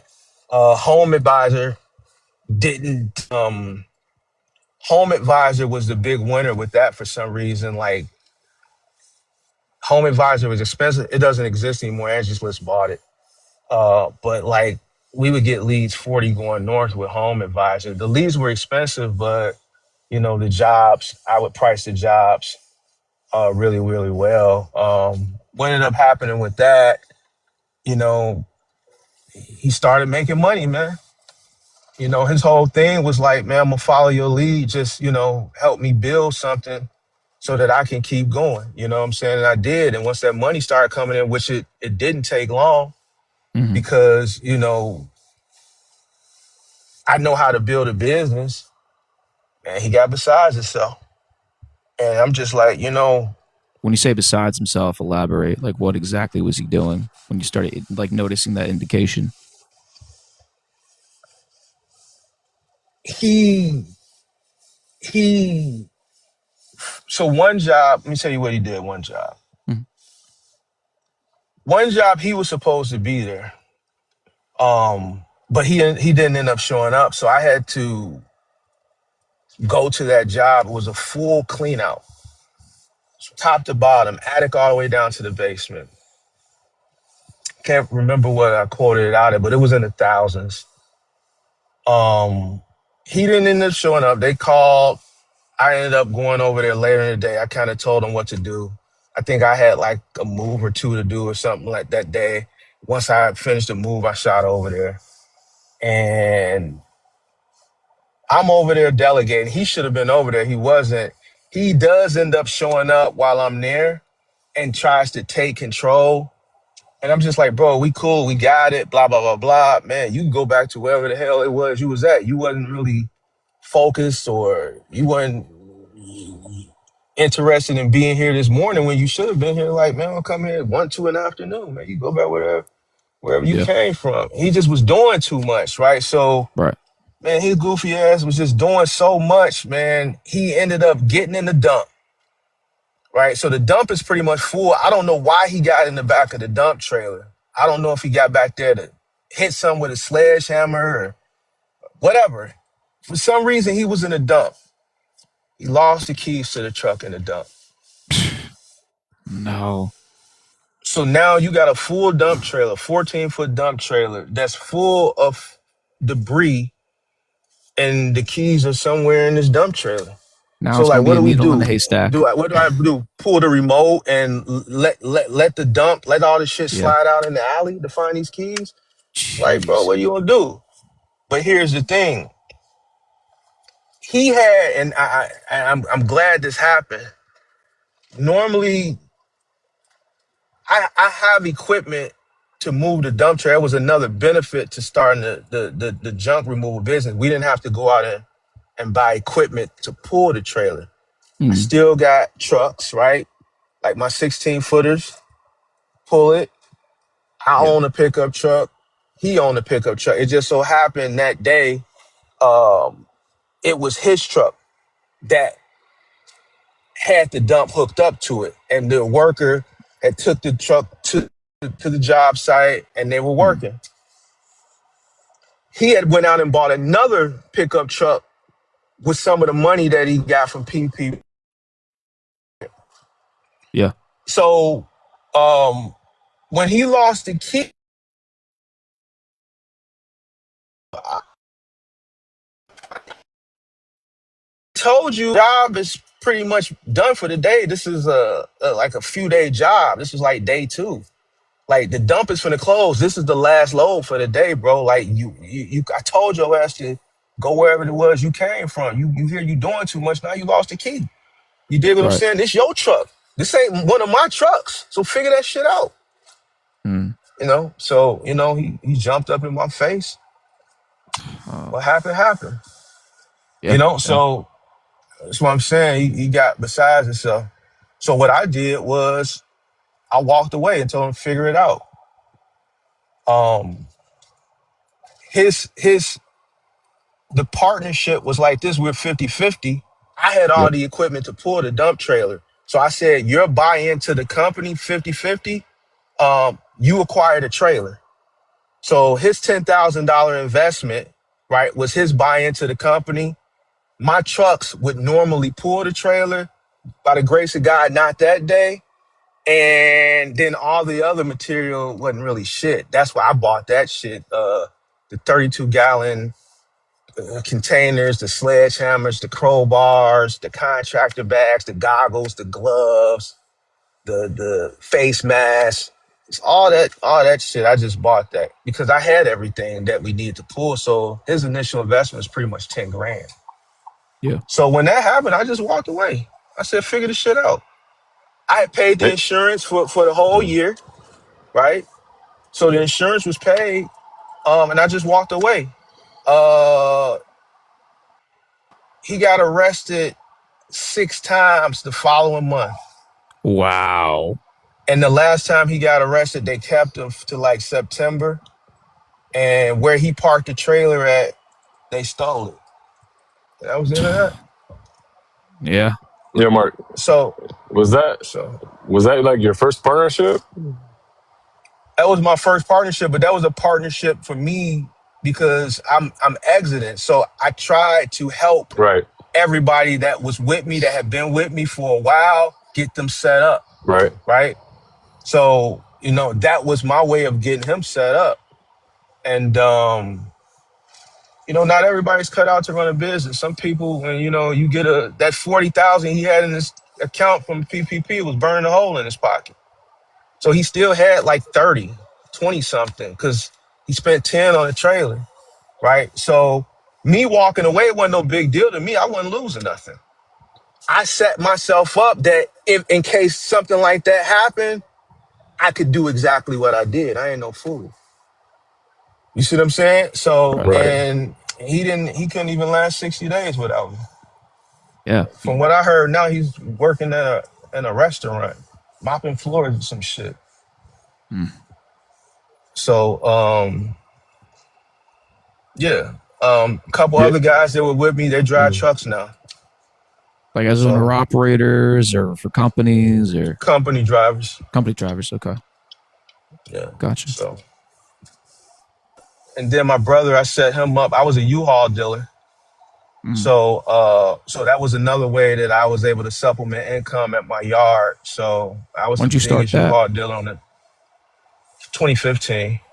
Oh, wow. Okay. So yeah. So I was a U-Haul dealer. I had the space at the yard. So when they approached me, well, really the person who was there at the warehouse before me had it, and when they left, um, since that was a good location, the AFM Tony, the area field manager, he asked me what I taken on. I said, yeah. Once he told me the cut, which wasn't much, 15% on all local rentals. I think it was 20 to 30% on one-way rentals and 30% on 20 to 30%. I can't remember the exact payout on like dollies if the person added a dolly or whatever, or shit like that. I said, Yeah. okay. Corporate was kind of iffy about it because we were moving and final mile company. I was like, well, what's going to stop him from telling the customer, don't rent the U-Haul, just hire us to move? I said, because we're in the hood and black people don't hire movers. They go to U-Haul. And the executive vice president, he was like, oh, yeah, you're right. Because they have the data. So I'm like, they're not going to pay me, this neighborhood that we in, they're not going to pay me $150, $200 an hour. And they said, yeah, you're right. And that's a good location. So they said, don't solicit. I said, trust me, I'm not. And we were the biggest U-Haul dealer on that side of town. I think the Wow. first year we did like $250,000. We got like 15% of that. Ooh. I never saw a dime of it. To have someone do it, that pretty much covered their pay, Well, and that's why I pretty much just gave to them. It helped to employ somebody. And Right. then when, and then in between my brother would do it. Eventually my brother just ended up doing it. I rebuilt the office out to create like a walk-up counter for the U-Haul customers. My brother was my operations manager. And he ended up just doing it, and just whatever that revenue generated, it generated that 15% He generated took about over the U-Haul business operations, you're saying? well, no. So when I walked away, since we were U-Haul dealers and I had a rapport with U-Haul, Mm. so he's a big wig in U-Haul corporate Yeah. here in this market. So that was my way. I called in a favor, you know. So and they pulled him in, and then he quickly worked his way through the ranks. Oh, he moved. No, he's a big dog. He moved up Yeah, because he's a yeah. big dog at U-Haul. I'm not gonna go into details, No, yeah, but yeah, for sure. Yeah. he started off. You know, you got to take over a store first to learn. That was their way of training him. He got a store, and then get you a store for a year. You learn the ins and outs in the store, and then you move up. U-Haul is a very good corporate company to work for. They have a lot of incentives, take home cars, all type of shit when you become a big dog at U-Haul. Really good company, really good corporation. But yeah. Yeah. So set him up there, and So it got sounds like. everybody set up that I wanted to get set up. And 2022 came. Yep. Exit gracefully. Um, October. by force. I didn't make it to December, man. My body just couldn't do it no more, bro. My shoulder is still fucked up, bro. Like, it'll never be the same. 2020, 2021, and 2022 killed me. I And then beat my after body to shit. Huh? I was gonna say, so October 2022, I know you finished out. Until then you were saying everything you had scheduled out. After that, man, so when you started the channel on YouTube, and I've been, I started watching it around, I think end of 2023 is when I started Mm-hmm. watching you, and I came Mm-hmm. across you, other than Cars and Cribs. um Mm-hmm. and I'm trying to think of, I don't know if you heard of Gig Geezer. I was watching him a little bit. I mean, he was way too monotone for me. That's why I really couldn't follow up with him after a while. Um, but no, I've been watching you. But I was gonna say, so like when you started your YouTube channel on the industry, like when did you start? Was it after October? 2022. No, I Okay, started it, I believe, April 2022. yeah, So I started April 2022, and I documented the process. I talked about me coming out. Like, I was on the truck in April yeah, 22 when I started the channel, because I had found the space in 2021. yeah, And and that's when I realized, this whole box truck business, all this shit, and how people were pumping it up, and you know how they were paying exorbitant amount of money for trucks. And I'm just like, these people are crazy. So since they're crazy, let me sell you some of my old ass equipment. right. And I started the channel April 2022. Um, and I was talking about exiting. I was on the truck. It's just like people didn't see that old content because I had just started the channel, but like, I was doing moves in some of that content. Yeah. I Yeah, that started. I reminds me of started. like that reminds me of like the gold rush days. You know what I mean? In that analogy, because that's like when everyone's in that crave, when everyone's like sold like the vision and I gotta be chasing that, goal. Like, I want to get it. Like, that's when everybody. There's some people that actually pivoted from that angle, and all they did was they sold the shovels. Like, oh, you got that dream and ambition, I got you. And that's what it reminds me of. Like, when you see that, like, because some people are obviously hungry in that regard, right? They're chasing after they want that equipment. I'm ready to go. I'm ready to start. And it's like, there was a prime opportunity. And that's exactly what you did, is you took that opportunity to provide that resource to them. Yeah. Yep. So yeah. So yeah. So So that's yeah, what happened. it's like the 2022. I've been chilling ever since. yeah, Yeah, and that's quite the journey, brother. I loved it, man. I loved it. You had one hell of a story. I think I I mean, there's a lot of stuff that I left out, man. We'll be here all night, man. There's a no, Yeah, for lot of sure. stuff I let I out. have a great solid idea about your story, and I absolutely love it. As you can see, I took a lot of notes because I was over here just glued. Um, yeah, but I guess The thing is with you, so YouTube 2022, April 2022 to present, started out, you talking about you exiting. And Mhm. you said it started out that way. And obviously, October is when you officially exited because you said you didn't make it to the end of 2022. So afterwards, what really drove you just to help out box truck owner operators, cargo van owner operators? Like, what really was like, hey, like, there's a repetitive pattern here that's going on, and there's a need I need to fill as So far as like teaching. I remember talking to two of my buddies. We was like on one of those group call, and I was telling them about, you know, I'm like, man, you got these goofies on YouTube lying to these people. That's what I Right. said. I'm talking to my homies, and they was like, well, you should do a channel and tell the truth. I'm like, bro, I'm not gonna sit on here and talk to them. But I had. This is before I started the channel, right? Mhm. So they were like, you should tell them the truth. I'm like, bro, I ain't gonna do all that. But eventually they kind of taught me into it, and that's when I started the channel. And I just kind of, on the truck, I was showing moves and just on the truck showing deliveries. And I mean, that content is still up. I mean, it's not what do you call it? It's not, I don't want to say not quality, but like I didn't know, like I was experimenting. I'm moving, so it's hard to hold a camera while you're moving. I bought the harness, boxes of steady smacking the camera and shit. So I tried to do it, but it was just very difficult to document. But there's some old content on there of me moving and loading trucks and shit like that.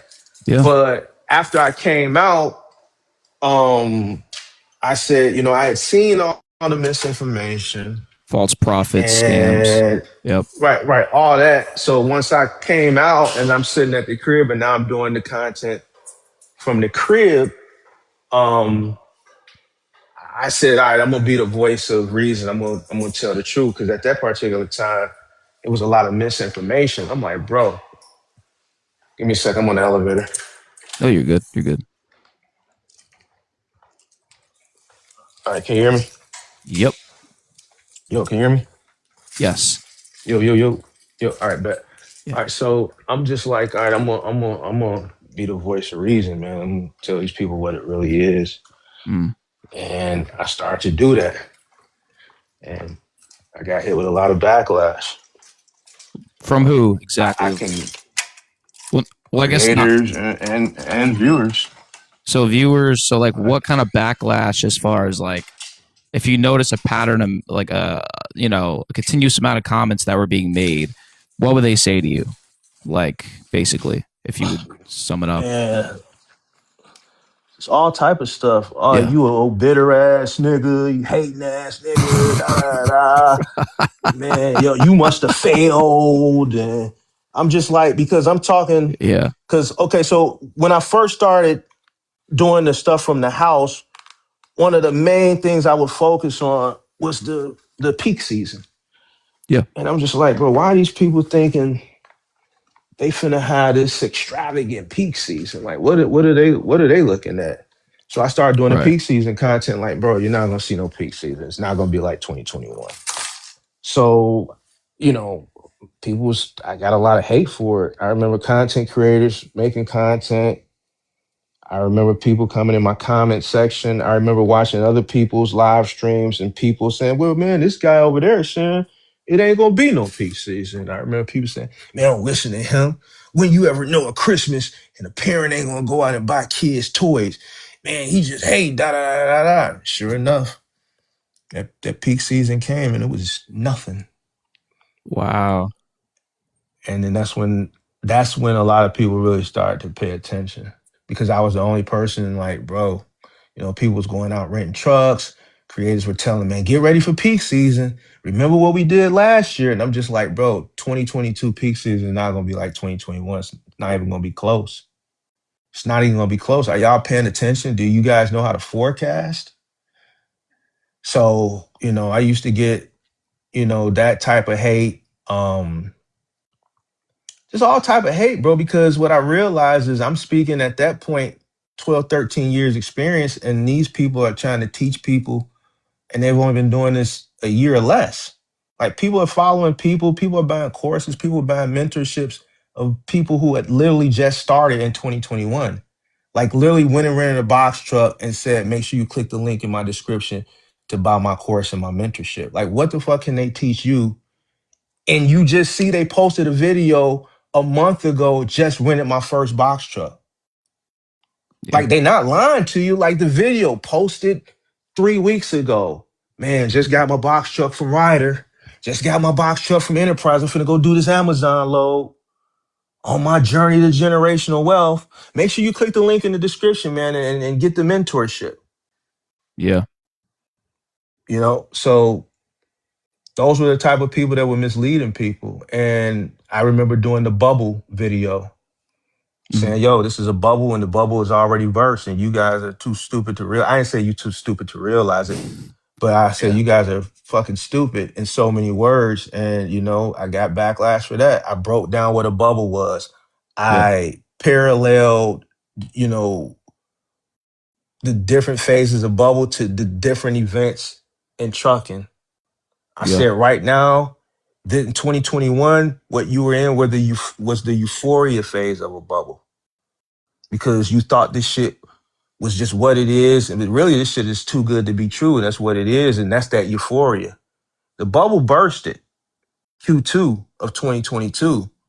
And some of you Yep. guys just ain't realized it yet. You know, I got a lot of hate for that. You know, I was just putting out content that was just too advanced for the people that was coming into the space at that time. And I Right. realized that I had a lot of experience, and my peers in the space just didn't.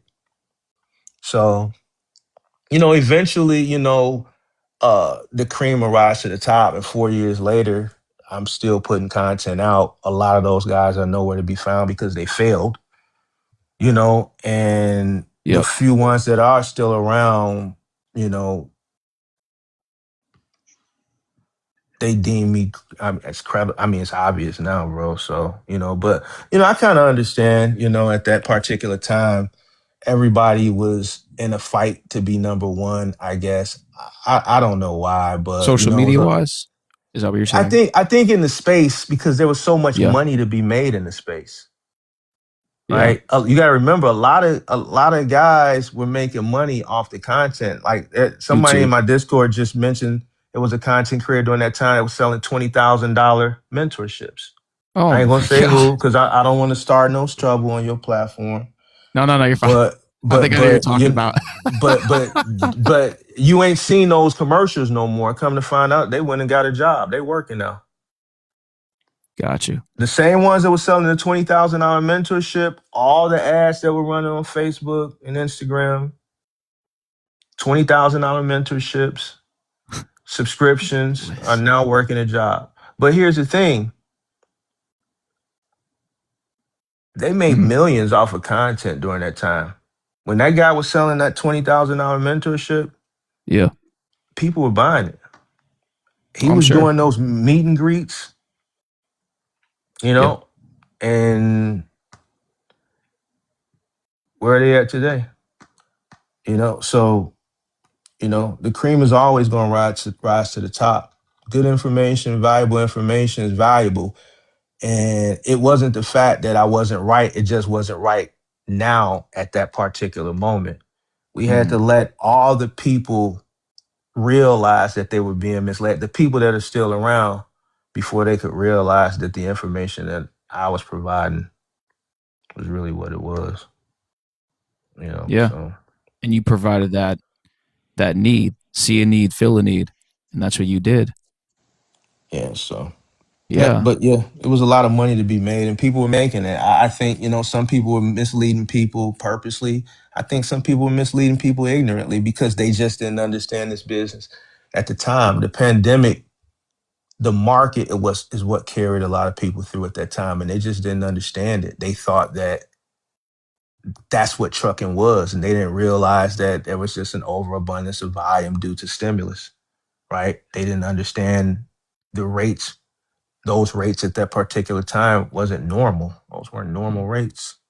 Yeah. So, And if you told a person that back then, like I was when I first started doing this content, they would crucify you for it and call you a hater.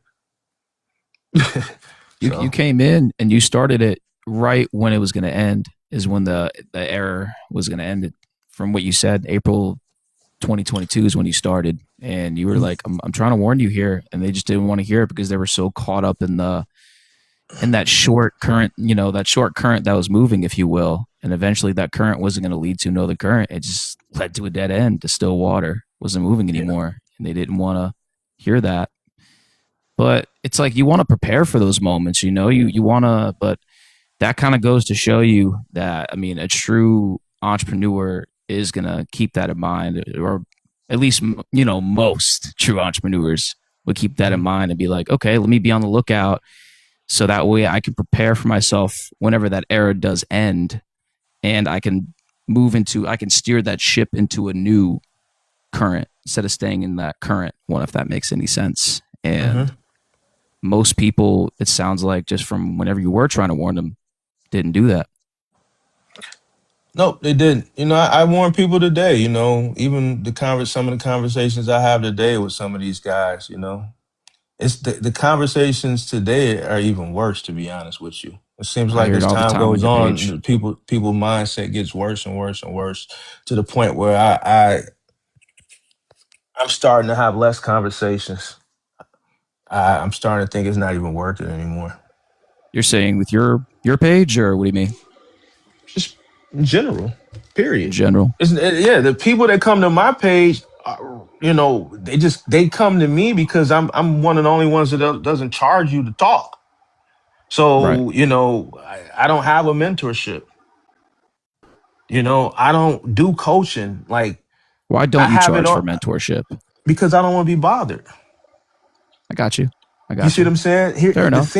the thing is if you can tell a person something for free Mm-hmm. and they still go do dumb shit, Mm-hmm. once you pay me, now I'm obligated to deal with you.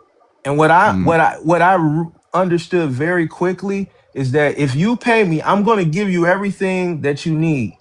right. But if you don't apply it, you're still going to fail. And if you don't apply it, you're going to go back to the internet and you're going to say, I scammed you. Mm, Most of yeah, these that's people that cry about creators, not all of these creators scam people. Some of these creators, I believe, gave some people some valuable information in some of these mentorships. They just didn't apply themselves. oh yeah, 100% But agree. they're just going to place the blame. I don't need the stream of revenue. Trust me, if I needed the money, I could easily charge 50 grand for a mentorship. If Right. Buddy was charging 20, then you got I to was give gonna me say. 50. You I was did. just. I was thinking you were So gonna say that. right. Yeah. So I'm not doing 20. There was a guy who wrote a bad review about me because I didn't take his 20. Oh, He got mad really? that I didn't take his 20. There was a guy that came in my Discord last year and offered me 20. I told him no. What? And he So wrote a the review because of that? yeah. Like, that's So, crazy. you know, I so ain't surprised. so, if I take your money, that means I'm obligated. That means Mm. you can call me at any time. You don't want access to you like that. I don't want that type of access. If I needed the Access. money, then yeah, I would do it. But for the grace of God, I don't need the money. I don't want to Fair be enough. obligated. I feel like I give people enough information uh for free. If they just listen, they could be successful. I got the content for you to start all the way to exit your business. And it's on there. It's just if you go there and you sit and consume a lot of that early content, when I was doing a lot of those PowerPoint presentation lectures, uh, then all that information is there. It's just people don't want to consume things that are long and boring. But that's where I the remember value that. is. Those presentations you gave, I remember that. I learned about the different final mile companies. I wrote it down. I was looking them up. Like after you did that, I think it was like 2 years ago when you did that. I remember it was like about an hour roughly. About 3, 4 years ago now. That was the Three, early 4 years. content. For the past 2 years, I've been doing pretty much accountability content. Like I realized back then when I was doing it, the mindset was shifting. The attention span was getting less and less and less. And I said, well, I'm just going to still finish it. I'm going to still, go all the way to how to exit as far as Yeah. lectures and PowerPoints. And then once that, I'm going to shift over into kind of what I've evolved into doing now. And even where I'm at now with it is an evolution. Uh, but like I'll never do like those lectures. That content is evergreen. You can go back and watch that content and Evergreen. Okay. but most people they want, hey man, tell me where to go. Tell me where to go get the loads at. Where can I go get the Oh, I loads that pay hate money? that Where can question. so it's that's like people got questions where they ask you questions where can they go get the money now, and it just don't work like that. It's very surface level questions, and just like Brave just said, it's like they want instant gratification, and it sounds like that instant gratification kind of started around that gig app era, like you were saying, when a lot of people no longer wanted to hustle; they wanted that easy access, like you were Yeah, saying. That's yeah. yeah, I'm hard on the giggers on my channel. I know you. Oh, I know you are. And the reason why I do that is because I don't want them to get complacent. And I tried to Yeah. warn a lot of them, and I told them what happened last year was coming, and it came. And even still, like a lot of the people that do gig work, they get complacent, but Yeah. it's going to get worse and worse. I just, and even with that, I get pushback. Even with that, I get pushback. I tell people this is something that you should use to supplement. This is not something that you can build. Like, you can't build a business. There's a guy who keeps calling into the show and keeps trying to give me these harebrained ideas of building a business on a gig app. And I'm just like, bro, you can't. How can I you think build? Like, I how can you know. can't do it? So, There's a lot of one these people are guy. Determined to delusional. try. What'd you say, Brave? I said he's determined to try. Oh yeah. Needs to And, take that determination and focus it elsewhere and not on a gig app. so he's determined to try. And he called yesterday. Now he joined my Discord. He was in the Discord, I think, yesterday, and he still got these harebrained ideas. And I'm just like, bro, like my stance isn't going to change. You keep calling me, I'm just going to keep hurting your feelings. Has he Like, been I'm doing not it for going. years? How's he been doing what for years? Like calling in about, and this is the one that wants to build a He's business off of gig apps. No, I mean, the first time he called was in December. He's called in like 4 times, 3 on the channel, and then once in the Discord. The So Discord was first like time yesterday. December. Okay, so Yeah, it was another guy I'm getting mixed up, but that's why I asked. There was a guy that was trying to build a business on your show off of Amazon Flex, and he was trying to take over a whole family or whatever yeah, on top of that. And there was I think a bunch of guys around my age that were on your panel, and they were trying to like tell him like, dude, like this is not a good idea. We're trying to tell you, and he just wasn't trying to hear it. I yeah. remember. But Yeah. when I do stuff like that, the giggers, they deem me a hater. They say I'm a hater, and I'm trying to figure out because I thought hate like was like a form of envy and jealousy. Like, how do you hate on someone that you got more than? Exactly. Like, Right. like It's crazy. so like when you give people the honest truth, the thing is people want you to validate and appease What they're whatever saying. harebrained ideas they got in their mind. So what they do is when they call, well, man, if Mark say what I'm thinking, is good, and he would do it too, then that's good. I mean, I'm on the right track. But then what happens is I say something totally different than what they thinking, and they don't like to hear that.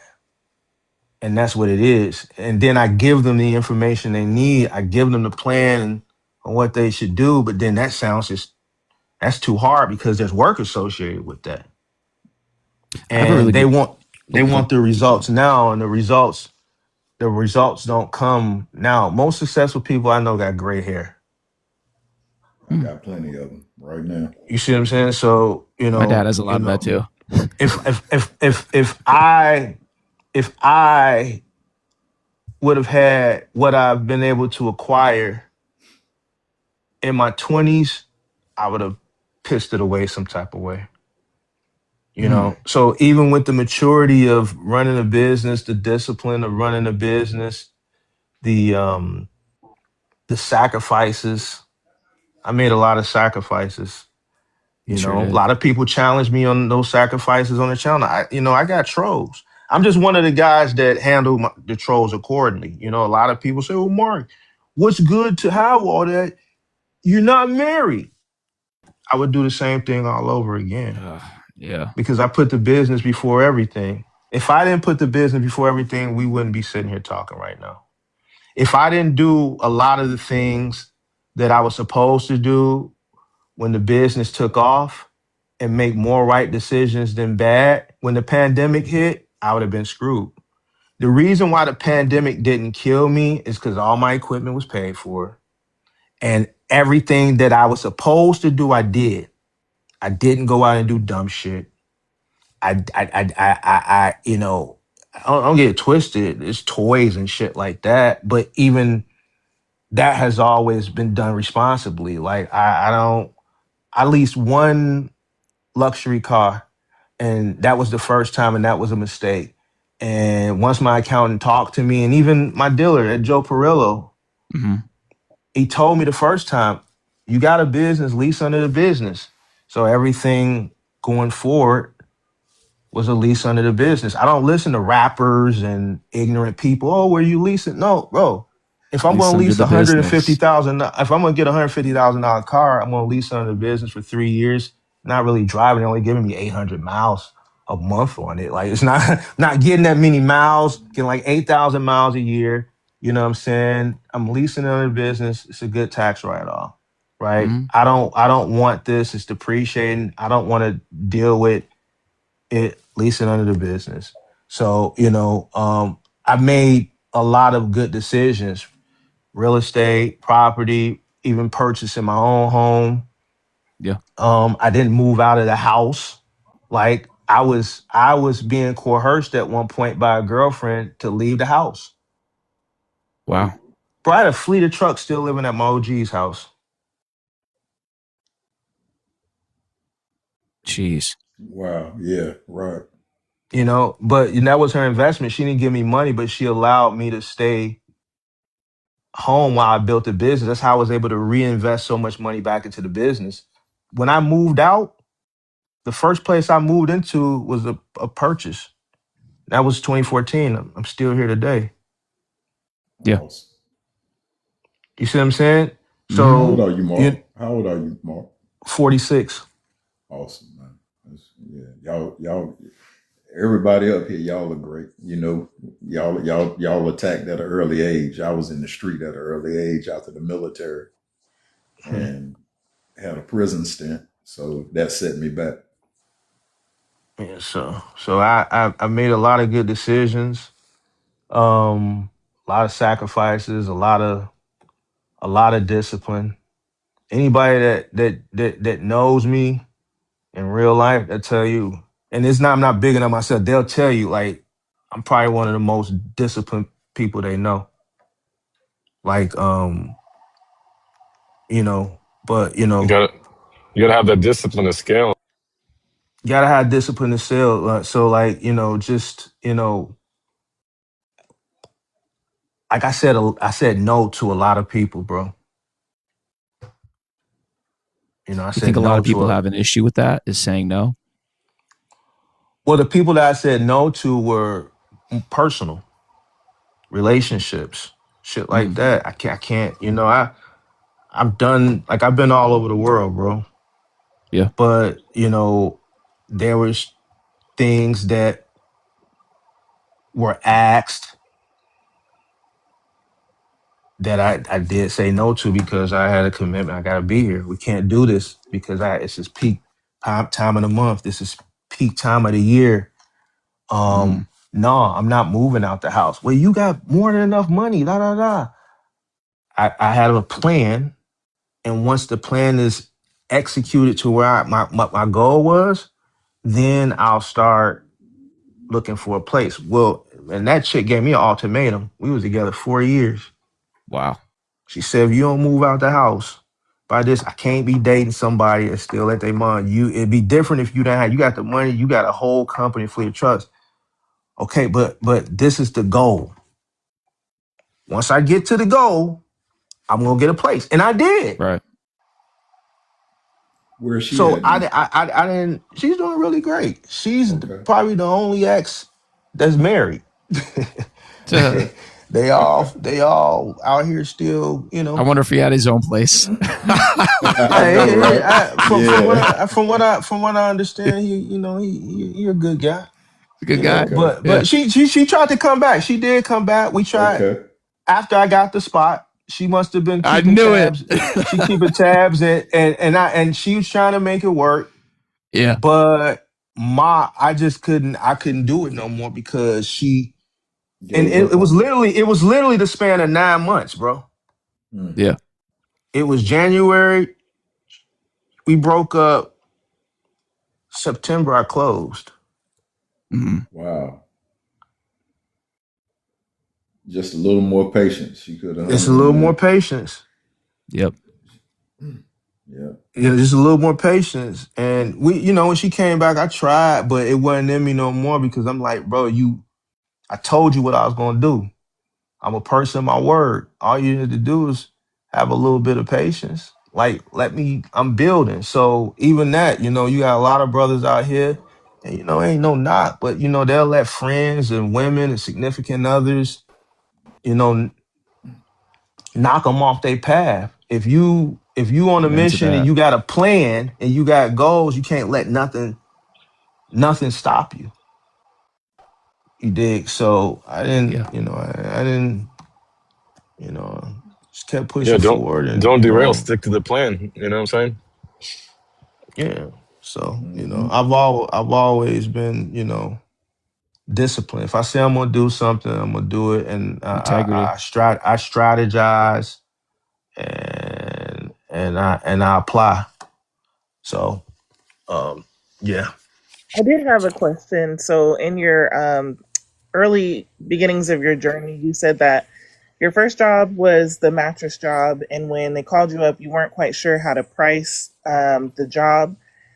What was your journey like trying to figure out that market and how to price and stay competitive but profitable?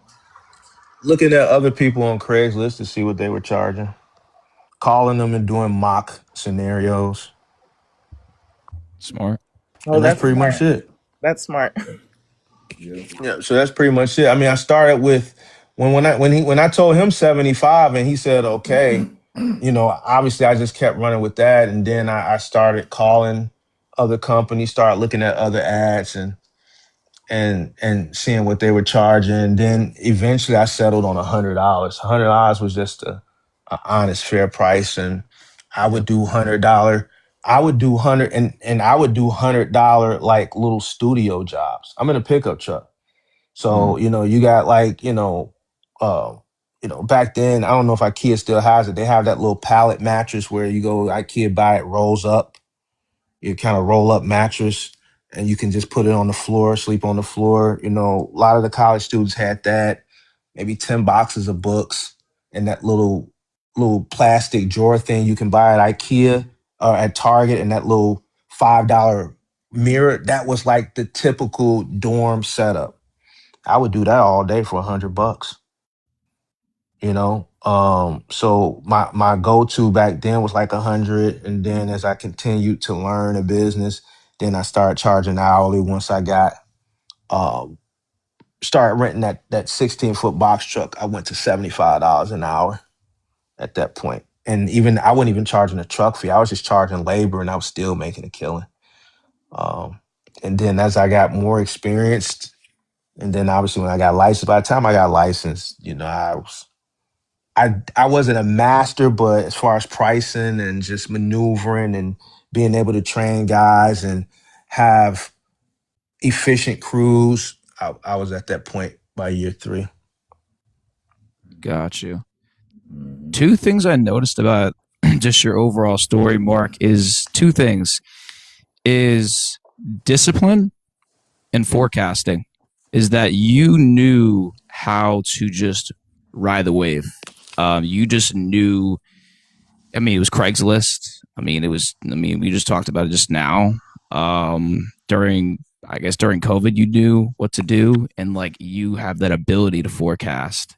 And then discipline, of course, like you strategize and you stay disciplined with the, according to what you plan out, no matter what, no matter how hard it gets, you just stuck it through. You thugged it out. You did everything, whether you got injuries, like you said, toward the end, you just kept going.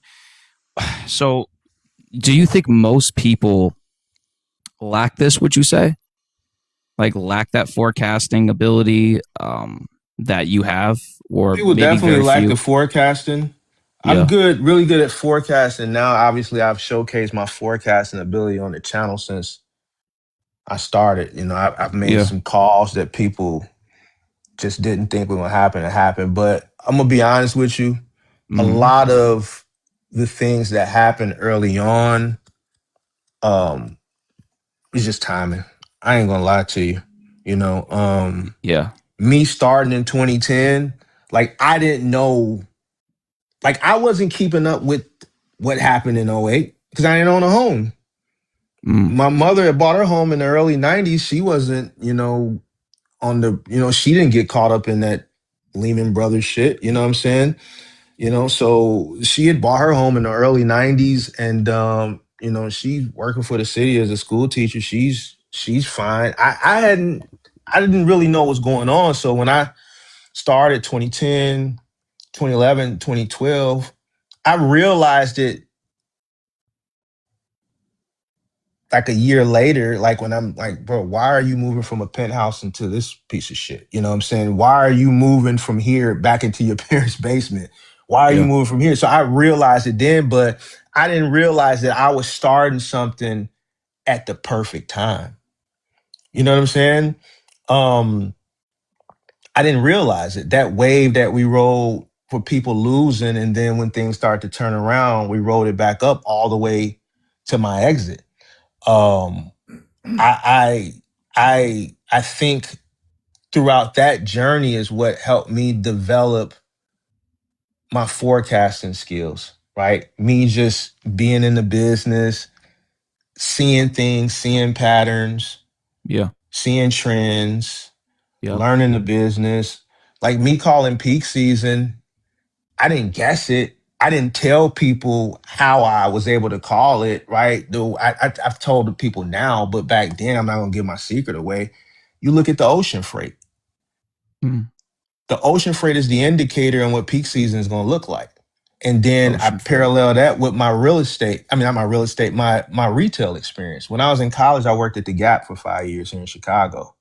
So we would get all of our holiday um, merchandise September. We would just backstock it until November. But you would start seeing those holiday boxes, all those holiday Gap sweaters, the red and green sweaters, all that holiday shit would start coming in September. And it would be holiday one, holiday two. Holiday one would Mm. start coming in September, holiday two would come in October, right? So just Target, same thing.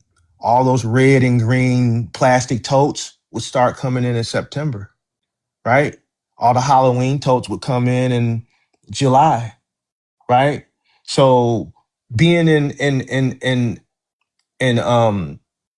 retail, right? And then being in the industry, I know that, okay, there's a process, right? A lot of the stuff that we consume at the store is made overseas, right?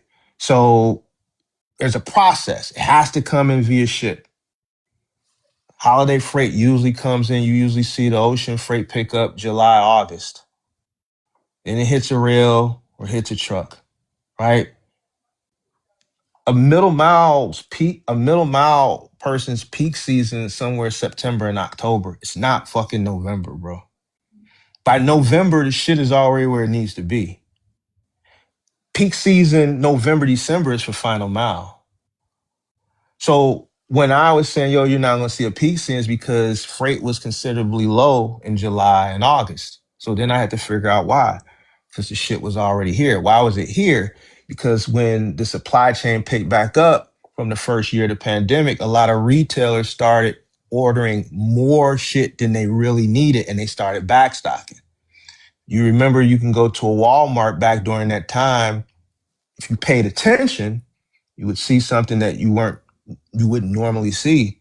You drove around to the side or back of the Walmart, you would see all these storage containers. Yeah. Lots of them. Right. So in fear of another shutdown, the retailers ordered way more shit. And Right. then what happened? Consumer buying behavior had shifted. Money started running thin. People had pretty much bought everything their hearts desire at that point. Yeah. So they stopped ordering because they had ordered way more shit than they needed. And now that shit is sitting and it's not moving. So that's why I started doing that content. Because I know how to forecast. I know how to read the charts. I know what to look for. If the ocean freight is down, where's the freight going to come from for So peak that's where it season? starts. Where's it come from? So in my mind at that time, like I'm saying this in my head. I wasn't saying it at the time. Obviously, in today's content, I'm just like, man, fuck it, dude. You guys are idiots. In my head, I'm like, these are just fucking idiots. Like, where do they think this shit is going to come from? It's already here. So the And ocean freight is the key to where it starts. And that's how you forecast peak season. You right, look peak to see season, what the volume that comes in on the ships in July and August. July, August. Yep. And I know that from understanding this industry, learning that aspect, but then also remembering back to my days in retail. I worked at the Gap. I was a manager. I was a stockroom manager at the Gap. I started as a stock associate my freshman year in college, and I worked my way up to manager. We would get our holiday freight in September. We just Yep. wouldn't put it on the floor until November. Until November. Yeah. So And it all and kind and, of, and yeah. same thing with Target. We would get it in September, all the way to the beginning of October. And I was a stock manager there. And I would, when the holiday freight would come in, I would tell the stock associates to backstock that shit way in the back of the stock room on the highest shelves because we didn't have a use for it right away. Mm-hmm. And then what happens is, after Thanksgiving, the overnight team comes in. When I worked at the Gap, when I worked at Target, that seasonal aisle. After Halloween, you close. That overnight team comes in. They transition those holiday aisles from Halloween to holiday season one. That freight has been sitting in the back room for two months. So just being in retail, right? And then just learning the industry from being in the industry, that's how I was able to call. And I just don't, when I first started creating content, I wasn't giving people my secrets. I saw that I was way more experienced than my peers. So I would just start doing things that I knew people were going to disagree with because I saw the ignorance there. And I knew I would be right because I have the experience, both from a Right. retail aspect and from the industry. Let's start taking some questions in the comments section for just Mark and then everybody else in the panel, including myself. Kiki, let's start with you. So I got my spreader van. I just got my authority activated 3 days ago. Any advice on that? You guys want to take a crack at it?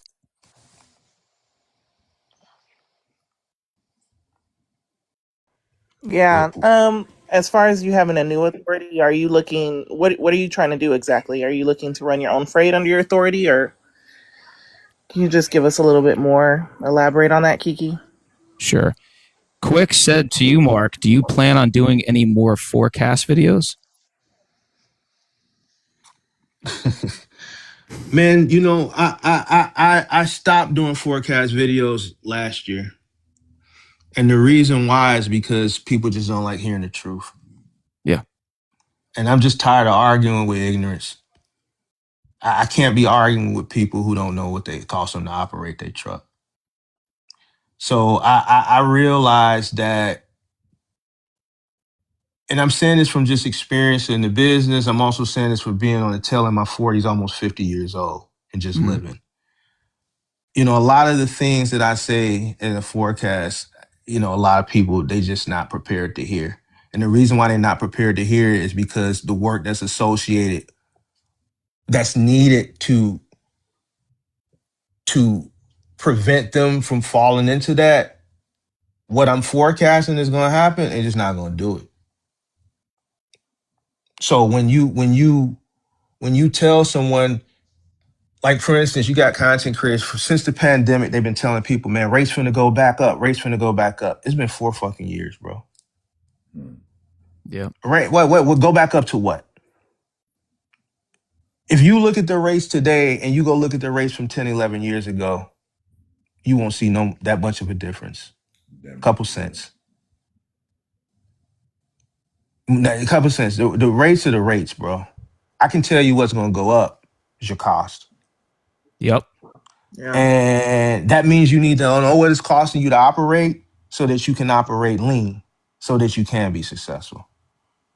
And people don't want to hear that. So Kiki elaborated more on the question. I'm going to try to run loads staying local, regional. Oh, Mark. Right in your region, Chicago. What would you say, Mark? Yep. With a Sprinter van? It's good money in the Midwest. Yeah, they said they have a Sprinter van. Mm-hmm. Man, I'll let y'all answer that, bro. I don't want to discourage her. So is the market I'm not in Chicago? certain questions I'm not going to answer that I would answer on my channel because I don't want to. Well, I don't want to. If she in Chicago with a Sprinter van, since she a woman too, I would say. I mean, the freight in Chicago is there. You just need to go and tap into that market. It's there, but she's talking about running regional. I would stay local. I mean, with the local stuff, it's very competitive. I would find a dedicated run, and she's gonna have to supplement it with some gig stuff. If I was running a Sprinter van in Chicago, I'd probably do Final Mile. I would do Final Mile, like fitness equipment. Yeah. Well, you talked about that a couple of open mics ago. Is finding the niche within your city instead of all around, because you can't build relationships if you move yourself around too much. It's going to be hard to fulfill those things. So if you stay, within your area, it'll be obviously much easier. So that makes sense what you're saying. Yeah, I would do. Me personally, I would do Final Mile, fitness equipment, here with a Sprinter van, Peloton, Proform, Lifetime, stuff like that. There's a lot of money in that. Quick's trying to pitch you over here, Mark. She's trying to convince you more on the forecasting. The Quick down here in the comment section. She's trying to get you. She's pitching you on it over here. She's like, "What if you do this?" Forecasting. Yeah. If what you forecast is just I can't read it, bro. I can't see it. It says, if what you forecast assists just one business owner, your expertise is worth it. My opinion, of course. Yeah, if you catch some of my live streams, like I'm not building out a whole live stream like I used to, and just talking about one specific thing that I'm forecasting for the future.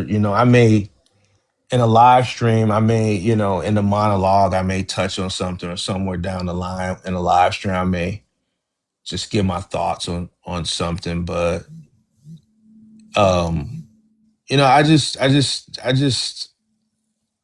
like the 4 years I've been doing this, I've seen a trend. And one, people just don't like the truth. People want instant stuff. And when you tell people the truth and the truth doesn't align with what they're thinking in their head, like, I just don't got time for the back and forth, especially when I'm doing this for like for free. You see what I'm saying? It's just like, man, I ain't got time to be arguing with ignorant people. Yeah. So, if the majority, the majority represents the ignorance. There's more ignorant people trying to do this cargo van, this box truck thing than the smart people. So where I found peace as far as just talking to a group of people is in my Discord. You know what I'm saying? I can talk over there, a smaller group of people, and then I can tell them the things and talk about the things that I once did talk about on the larger platform. But these are a smaller group of people who have a similar mindset, or and people who ultimately want to just consume. Like this guy the other day I'm talking to, he's in the moving business. I'm giving him all the game, and he just keep opening. Like, dude, shut up and listen, bro. You can't tell me nothing. You just put plastic on glass. Like, how stupid are you, bro? Like, what is plastic going to do to protect the glass? You ain't got no moving parts, no blankets. Why would you put plastic on glass? It's not going to prevent the glass from breaking. And you want to sit here and rebuttal. You see what I'm saying? So in situations like that, I just be like, bro, like, just shut up and listen. But I've just gotten to a point where I've just gotten fatigued of saying the same thing over and over, and I see the mindset is getting worse and worse and worse. Mentally fatigued. Is that what you're saying? No, I'm not. It's I'm just It's with people, fatigued. with people, It's the with yeah, people. ignorance. Socially fatigued. It's disappointing. You know, I'm good. You know, it's just you want. I just don't understand why people can't. Well, and that's the thing. Comprehension is not what it used to be. Critical thinking is not what's problem solving. It's just not, none of this shit is what it used to be. So it's you're fighting. It's you're fighting a battle that I know it's going to be hard to win when you got X amount of people selling people a dream of instant gratification, and you're saying no. If you get a box truck, it's not that. No, there's no such thing. If you're not going to have freedom, how are you going to have freedom when you got to build a business? Yep. What are you Yeah, you talking about? got it. Generational wealth? You're not gonna get generational wealth with one. You think the one box truck is gonna give you fucking generational wealth? Right. That sounds too good to be true, and you believe it? No, it's more to it than this. This is what it entails. This is what it entails. Do they ask And you? I was going to say, do they ever ask you after you do tell them that? They're like, well, hey, Mark, how can I, if that's the case, what must I do to build generational wealth? Do they ever ask those type of questions or no? less than 1%. Less than 1%. Okay. Less than 1%. They all just start Less than one arguing. percent. Nah, Yeah. they want to rebut. Rebuttal. Yeah. They want to, it's just, and it all leads like, these guys, when they come up, I have to trick them into finding out if they know their cost or not. And 100% of people that have come up do not know what it costs them to operate their business. I can start a box truck with 5K. Yeah. So we can't really have advanced conversation on generational wealth. Like you can't even run this business. You got to build this business successfully. You got to be profitable, and it has to be profitable enough so the business can sustain, pay you, so that you can pay yourself enough money to still sustain your fucking life and still Yeah. have money to invest into other things. Right. So this is way down the line, bro. This is way down the line. You got to make the business shake and be profitable before we can talk about investing into other things and creating multiple streams, real estate, stock portfolios. If you do crypto portfolios, do you have a retirement fucking plan? These guys don't even have health insurance.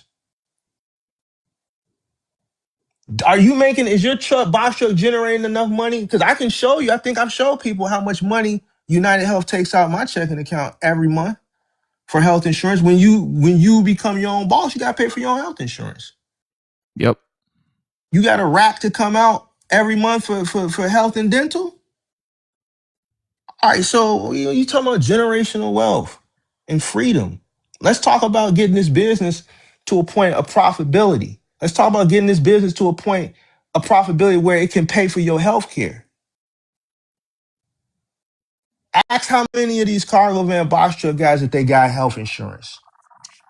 More than 90% of them will tell you no. Mm-hmm. Yep. Just watch the shorts with them pointing at shit, and So you'll so be so wealthy. so so they believe it's you can't it's there's I realize that there's no way I'm going to be able to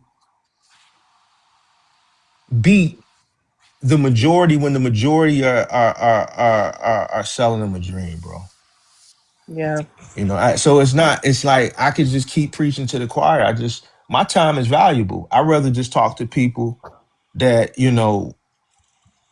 that want to listen and that are going to actually apply than just waste time arguing with dumb shit. It's just not. It's just not. It's not. I'm not doing it no more. Is this like a new idea you might like start up? Like, What do you mean? so you said just now, like you would rather talk to people. You're getting to a point now where you're talking to people where you want only want to talk to people that are going to listen, that are of intelligence, that have potential in them, and they actually want to listen to you. Like, do you want to I've already done it. If the you Discord? notice, like, no, even on the channel, like my topics are.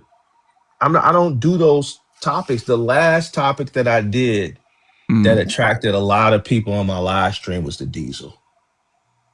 And there was a guy that called in and he was just really frustrated because diesel had just went up and he was already failing. And he yeah, called into the show like, man, Mark, this is crazy, man. Why the diesel going up? Why? Like, and I explained to him what was going on with the Strait of Hormuz. Like I explained it to him. But man, they said we don't get our fuel. Well, this is not a national issue. Oil is a global commodity. So even though majority of our oil doesn't come from over there, it's still a global issue. So it affects the global market, right? I could tell he wasn't understanding. He was like, well, man, they just can't build a fucking road or something. I'm like, what, build a road across the ocean? You see what I'm saying? So when a person says that to me, you see what I'm saying? I'm like, Yeah. build a road. but what I'm saying though is like an idea of only attracting a specific mindset, not. Yeah, I'm saying because you would rather talk to people that actually are going to listen to you, that actually That's are what going to. Yeah, That's yeah, yeah. why I don't do general topics like that anymore. I don't Well, do those that's the types of point you're topics. making. Okay. Right. So Yeah. I do topics that I want to talk about that I know. Like my live streams now, maybe 50 people, 60 people. Yesterday we hit over 100 because Mm, it was drama. But, yeah. my live streams haven't been consistent hundreds plus people since when did diesel go up? Yeah. Beginning of March. Yeah. And after that guy said that shit, I just started doing different topics. And if you're not speaking on something that is interesting to overall, which if I do a market update, people are coming. Whenever I do like a market thing, I know people are coming. But I'm just not interested in doing that type of content because those people, they just don't get it, bro. So I totally understand that. Guys, in the comment section, if you have any questions just in general, please feel free to put that in the comment section. We're going to be on here for another 10 more minutes or so. We're going to go ahead and close out in another 10 minutes or so. So if you have any questions, I would definitely ask so now. you keep your And shit on time, bro. You you don't go a minute over the time, do you? no, I try to keep it as organized as possible, man. But I mean, when it comes to, like I said, podcasting and stuff like that, I like to just try to let my guests talk, let them just roll, No, it's all good. I was joking. No, I know. I mean, Um, it's been really insightful because back when you were getting started in 2010, and you're talking about how the market crashing and how it affected so many people, I was oblivious to it too. I'm going to age myself, but I was in high school in 2010, so I really didn't know what was going on. Mm, So to hear that perspective of what was going on in the economy at that time, that my jaw was on the floor. I was like, that was happening. yeah, a lot of people lost their homes. I remember driving down blocks in Chicago where both sides of the streets for a block or two were vacant. Everybody lost their home. It was bad. You could buy Yeah. a building for 10, 20,000 back then. That's how much opportunity there was. A lot of people that had cash. See, I wish I would have had the money that I have now then. People that had cash on hand back then, that was an opportunity. Those are the people that are rich off real estate now. a building that you could buy for 20,000 that someone lost back then, a 2-flat for 20,000, you might have put 30,000 in it, full gut, rehab 50 all in. You can turn around and sell it now for $500,000. And that's after what was it, let's say 2011, 2010. That's after 16 years of renting. You've already got your money back 15 years ago. So now you got 15 years of renting, and then you can turn around now and sell it for $400,000, $500,000. So Yeah. when there's like some type of economic collapse, there's opportunity. People always complain about shit. Like right now with this fucking gas, there's opportunities all around. I'm making a lot of money right now. Anytime there's some type of economic collapse, there's opportunity. It's just up to you to find it. The way I'm making my money right now, some people gonna shun it, because now we're living in a society where people are really sensitive about things. So that's why I'm not gonna really get into like certain companies that I invest in and shit like that. But when like during the pandemic, it was a great opportunity. Even though people were sick, what was going on as far as COVID, the stock market was on fire. The crypto market was on fire. If you had cash on hand after '08, there was a lot of property that you could buy dirt cheap that's going for mid 6 figures, 7 figures right now, that you could have bought for less than 100,000. The property shit that I bought during the 2010s, I've doubled, tripled. You know what I'm saying? My home has doubled. It was just a great opportunity during that time period. Yeah. Sprinter van guy, where do I find last mile loads? Also, what are the tax strategies? Tax strategies.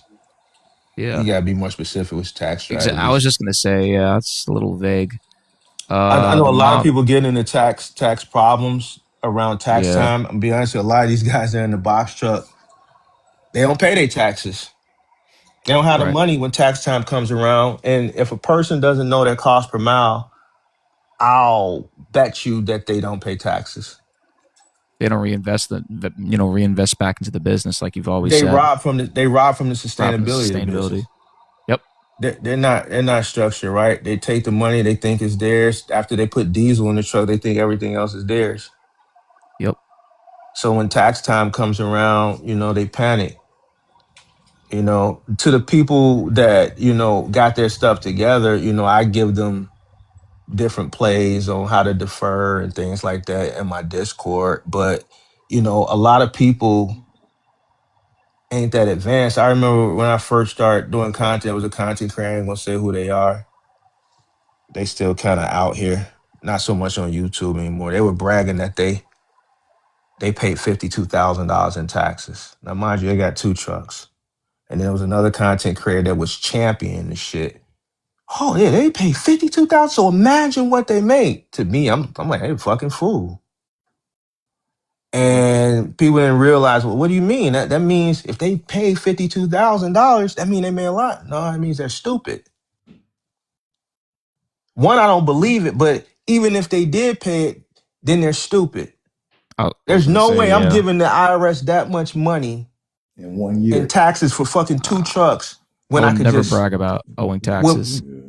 Well, here's the thing. It's good to pay taxes. Now, I'm not saying paying taxes, but you have to pay taxes. Paying taxes means you have a successful business. Yeah. But to an experienced person who pays taxes, I know there's a lie here. There's a lie here, or there's an immense amount of stupidity here. Because if you got X amount of vehicles and you're paying that much in taxes, why? When you could spend that money on the business, when you can defer, why aren't you investing? Right. Business can have a portfolio. Money can sit. That's true. It's unrealized. That's an asset for your business. It's unrealized until you sell. I'd rather pay capital gains tax than employment. or income tax I've heard rather. that so many times. So there's Yeah, different, I've heard that a there's lot. different, there's different things you can do, but like these conversations, we can never get to this point because we're still battling cost per mile.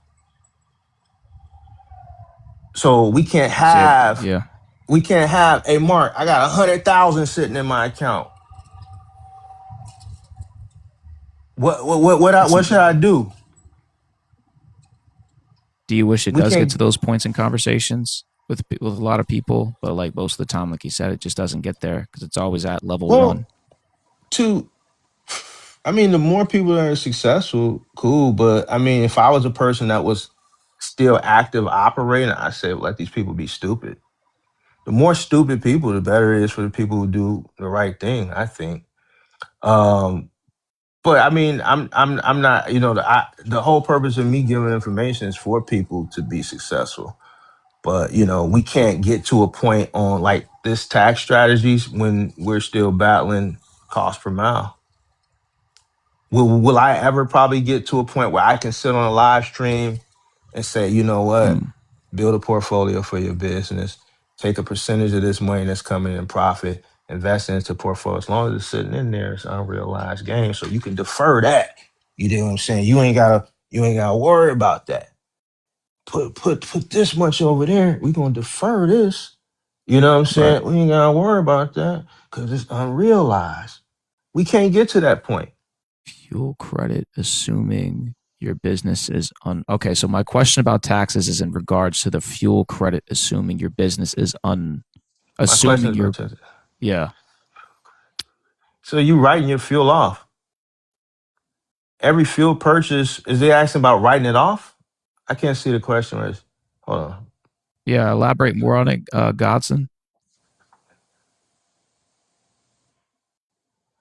If your business is unprofitable, a big part of your reason I would assume that your business is unprofitable is one of the reasons would be fuel.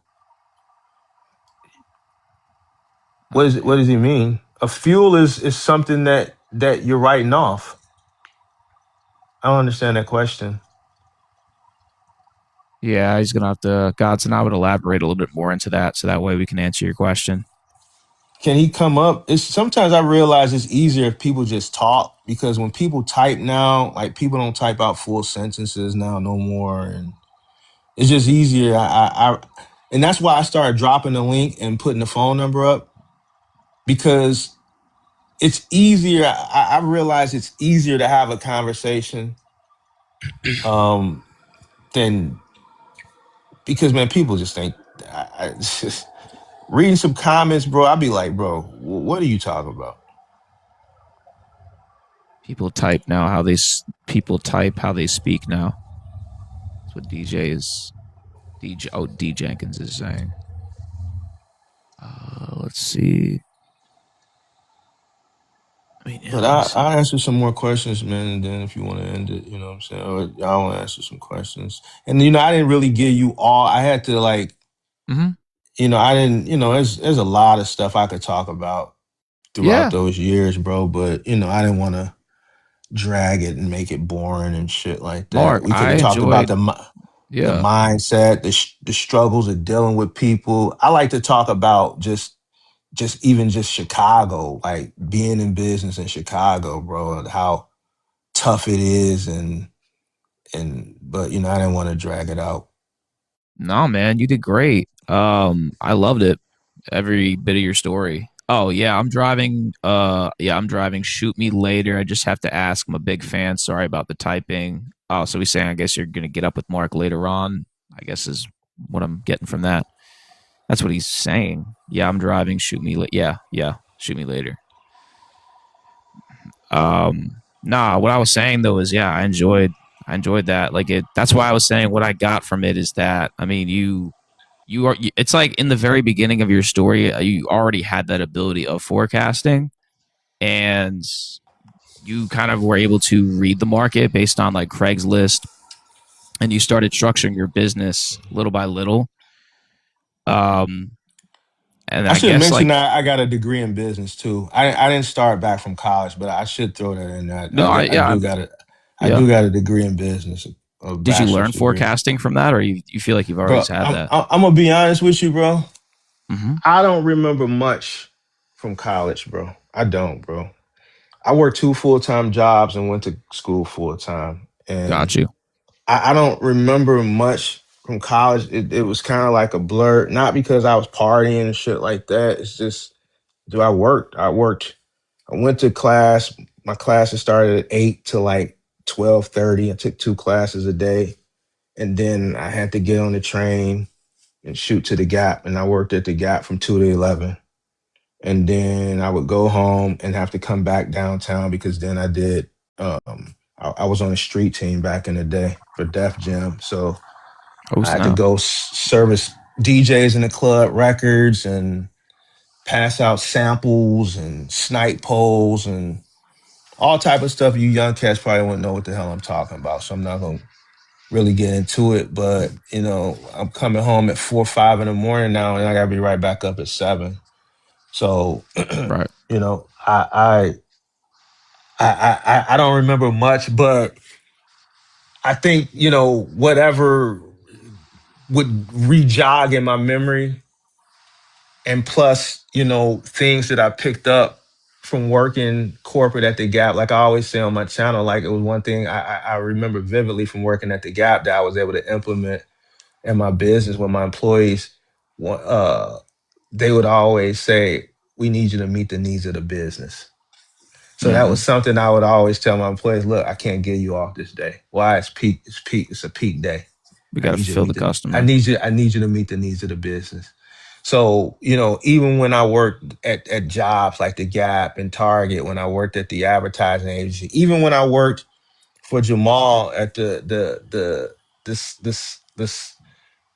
urban clothing and cell phone shop during that time, just paying attention to what it was like for a small business owner just owning a clothing store and a cell phone shop, and how he would operate, because it was different from what I was accustomed to, because I worked in two big retail giants. The Gap in the 90s was way different than what you look at the Gap today. Like the Gap in the 90s was like the shit, right? So, and then Target is Target, right? So um a lot of the things I just wasn't working. I was paying attention. So a lot of the things that I seen from those businesses, I was able to implement into my business too. So some college and just some real world experiences, I think Helped what out. kind of helped me out a lot. But you did your moving company. I would say at a very perfect time because of people just moving out, like you said, moving out and having to downsize. That really helped your business, I would say. You got a lot of those. So honestly, I feel like it was the timing of it. I feel like you got in at a lot of, I would say, decent timing, honestly. And then discipline played in with that because no matter what, you just grinded it out and you stuck to the plan because you had a long term vision and you just scaled up little by little from that, and I'm sure you've went through a lot of people that don't have that mindset.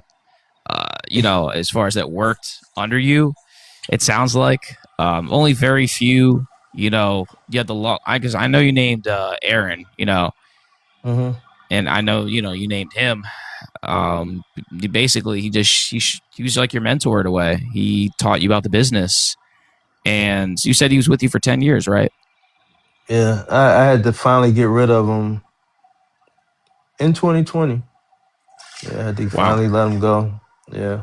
Yeah, he was with me 10 years. So, Yeah. So what I'm saying is like I feel like you just got as you progressed, you just got better at that, and then once you got in a position to teach people like, hey, I want to show you this. I want you to forecast this. People are like, nah, I ain't trying to hear that. Nah, this or nah, that. Like, it sucks, but that just goes to show you that, I mean, if you are a true entrepreneur, I mean, you want to take all the wisdom you can get. You want to take all the seasoned individuals that you can get in your corner, in your community, and listen to them, when the chance is there so you can grow yourself. But I mean, I guess it's like what Gary Vee says. You're either an entrepreneur or you're a wannabe entrepreneur. It goes to show you about that. And to kind of piggyback what you said with that earlier. But yeah, A lot of wannabe entrepreneurs out here today, for sure. yeah, Mark, I tell everybody about your Suge Knight behavior. we'll yeah, say that. We'll say that for another day. we could, yeah, The Suge Knight behavior. Yeah, we'll say that. We'll say that for another day, man. yeah. Any more questions though, guys? Anybody co-hosting the panel? Any thoughts on anything so far? Let's see if I missed anything. I didn't. I don't think. I think we covered all the questions, but I don't see any new. Don't see any I new was questions.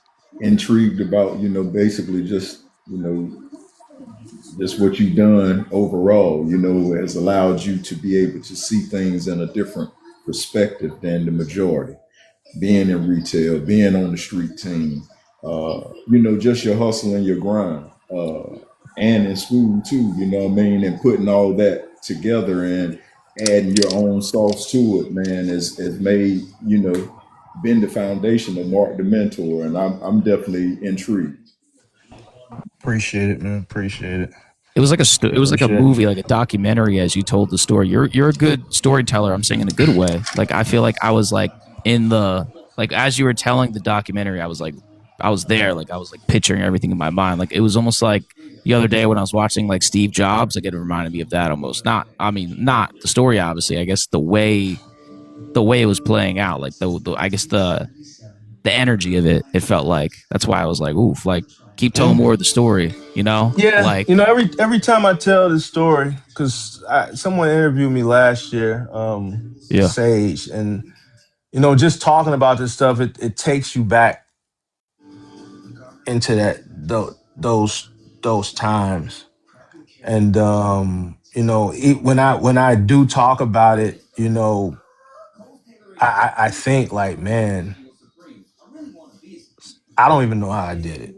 Like, I know I'm older now, and there's a lot of things I didn't cover, but I'm telling the story and I'm thinking about going up 4 flights of stairs, but now I'm a 46-year-old man. I'm in good shape. I work out every day, Yep. but I'm just like, bro.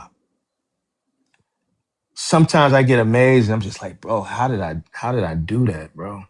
Like I did a lot, bro, and I sacrificed a lot, and even during the pandemic, coming back out in the field at 40 something years old, like, and like, where did I muster up the ability and to get this shit done? And it's like, bro, like, I don't know how I did it, but I did. And and there's some memories of things like what, I don't know who this is, but clearly somebody that probably follows me or knows me in real life or something, about the Suge Knight behavior, like stuff like that. I'm not proud.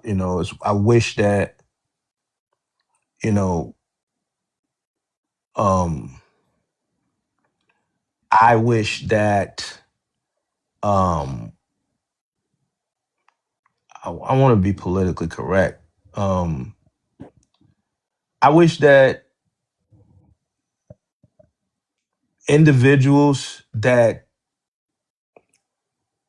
you hire to do this type of work, I wish they had a different mindset, that I didn't have to operate with an iron fist. I wish I could have operated like a manager at Chick-fil-A, but in this industry and logistics, especially like in the moving industry, you're You got to be dealing with tough. people. I'm dealing with people off the street, right? I'm dealing with people who, majority of people that work for me, 90% Yeah, they have been off. Yeah, you're have been right. incarcerated at some point. You see what I'm That's it. saying? So, it's not as cut and dry. Like, there's a lot of, that's what I'm saying. There's a lot of side stories I could talk about. I'm in Chicago. I'm dealing with a lot of felons. I'm dealing with a lot of street guys. So even with just scheduling people, like, everybody's in a gang. You know what I'm saying? Like, can't put this person on a truck with that person. You got, we in a very labor intensive business. So you got 2, 3 guys on the truck, testosterone kicking, you know what I'm saying? So frustration kicking in at some point. They hot, they frustrated, moving furniture. settling disputes, people who've been incarcerated for years. This is their first job. They don't understand business. They don't understand.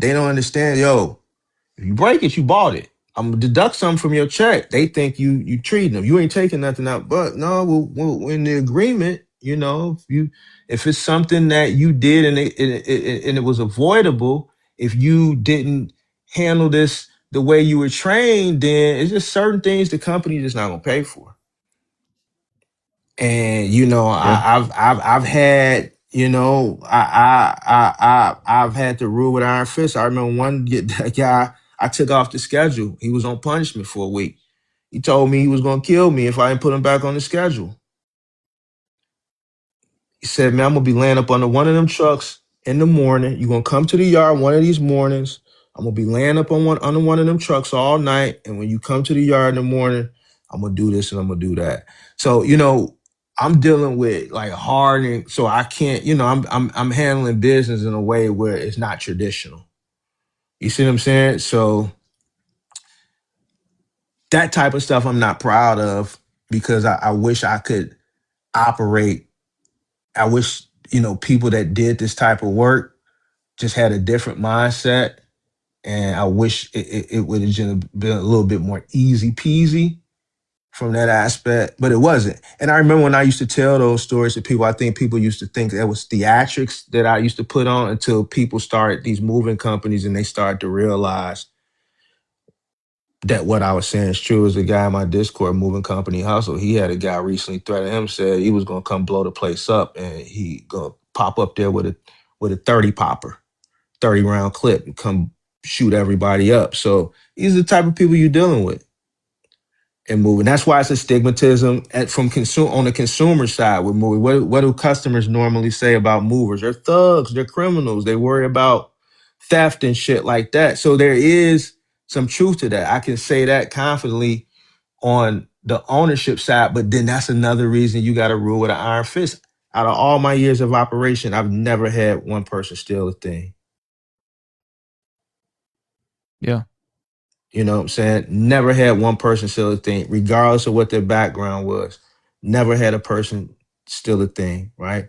Because there was going to be repercussions, there's going to be consequences behind all your actions. So, Yeah. What advice would you give overall to everybody based on just all your experience, everything you went through? Because you said there was a lot of things you wish you could have, went back in. If you were to go back and redo it, right? What would you tell everybody to do? Just looking back overall. if I had to go back and do it, what would I tell people Mm-hmm. I would do different? Well, I guess as far as because you talked about the environment, you wish you didn't have to rule with such an iron fist. It could have been more. I guess I it can't. I could have. can't change that. I'm in Chicago, bro. That's true. You're invited. So Fair enough. I can't. That's true. The only thing that I would do differently, Mm-hmm. once I started inbound and freight, The um, inbound. That's right. I Yep. would have I would have contracted that workout instead of taking it. Got you. I would have eliminated all that additional costs, the trash, the security, all the trash, the operation costs as far as labor, my trucks, fuel, shit like that, and I would just contracted it out and took a small percentage, So and then you I would could have tell eliminated. everybody. Well, I was gonna Go say ahead. tell it. Nah, sorry. I was gonna say like basically based on what you're saying, like everybody should always keep their costs low. And if they're ever in a position to contract over actually doing it, that would be probably the way to go.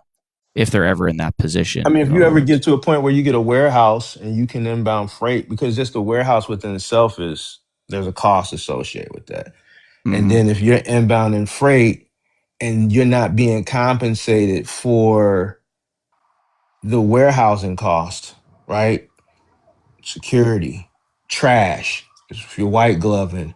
On the reverse side, reverse logistics, when you go pick stuff up and you bring it back to your warehouse, you have to prep it to be sent back the palletizing. I was saving all the pallets that were coming in, so I never had to pay for pallets.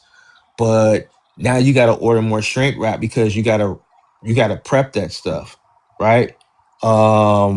What else?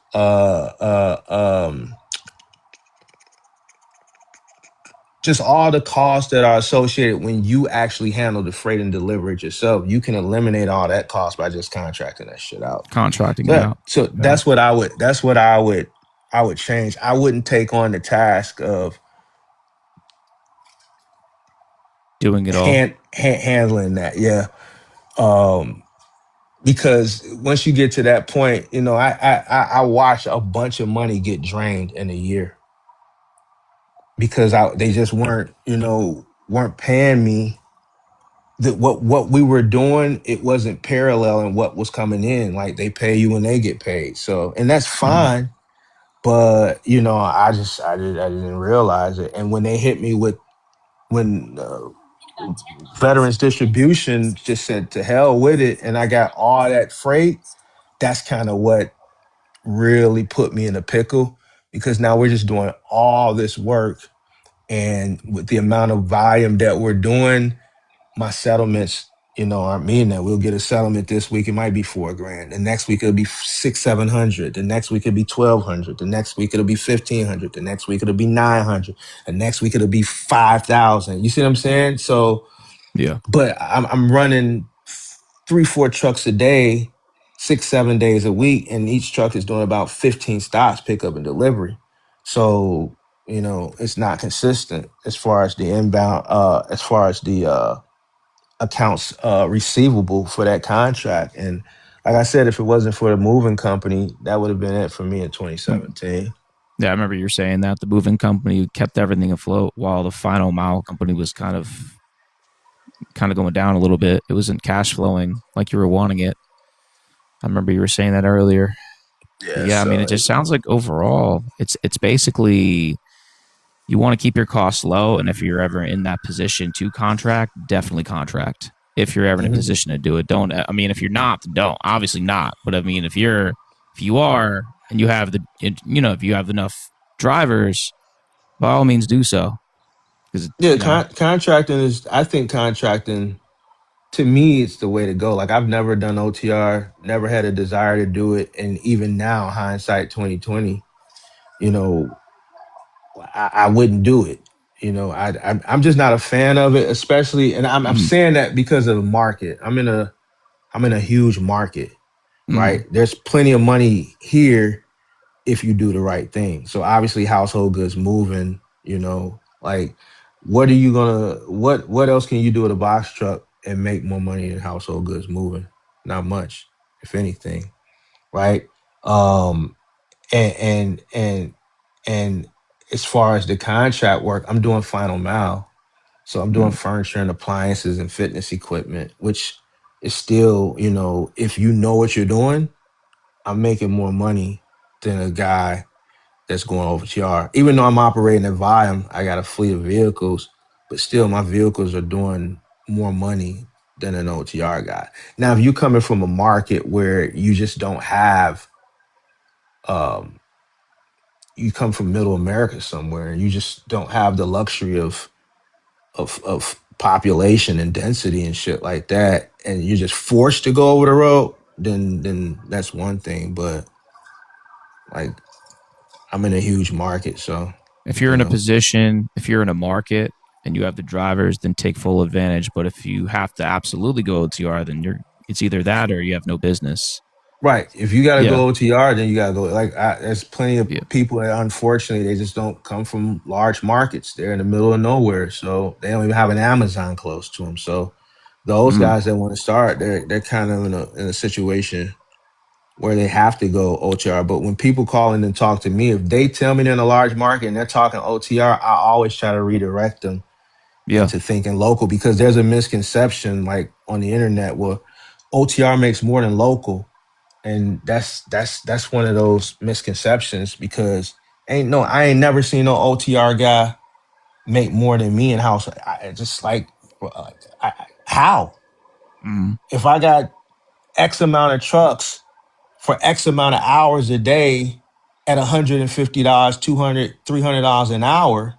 I mean, do the math. I've had moves where it generated $5,000-$6,000 in a day local, Yeah. and the truck did less than 10 miles. Move somebody from one house, 3-4 bedroom house, to another 3-4 bedroom house in a 5 mile radius at $200 an hour plus truck fees plus material cost. $4,000. Yeah. The customer pays for everything. I'm 100%.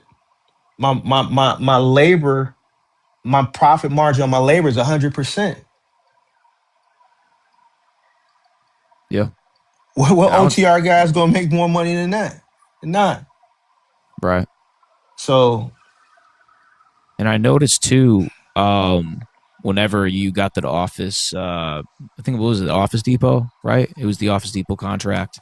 mhm. Um, that you hired a driver at one point to really stay around if they needed you, like just needed one of you, to send a driver over there. So to me, I look at it as being available, being ready. I feel like that's also what I learned from that within your story, I guess for the viewers as well to take notes for is that is just being available and being ready if you want to build a customer base, if you want to get more become a primary versus a secondary. You start out as a secondary. It's funny because me and Pinnacle were talking about this as you start out as a secondary and it seems like you moved up to the primary spot eventually because they've seen how reliable you were, how many trucks you have that can fulfill the job, and you eventually move into that spot over time.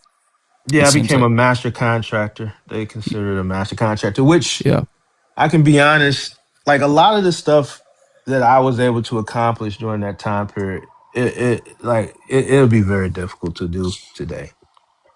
really. Why, Yeah. why today compared to then? Would you say Well, specifically? one, just piggybacking off what you said, people Okay, like you didn't have to go source people. People will come looking for you. gotcha. Like you could easily find people to work during that time period. Two, a lot of 3PLs now they shun master contractors. There was an executive that came on my show about 3 years ago from Cardinal, which is now Ryder because they got acquired. And he Mm, said it. He said we try to stay away from master contractors because they control too much of our dock.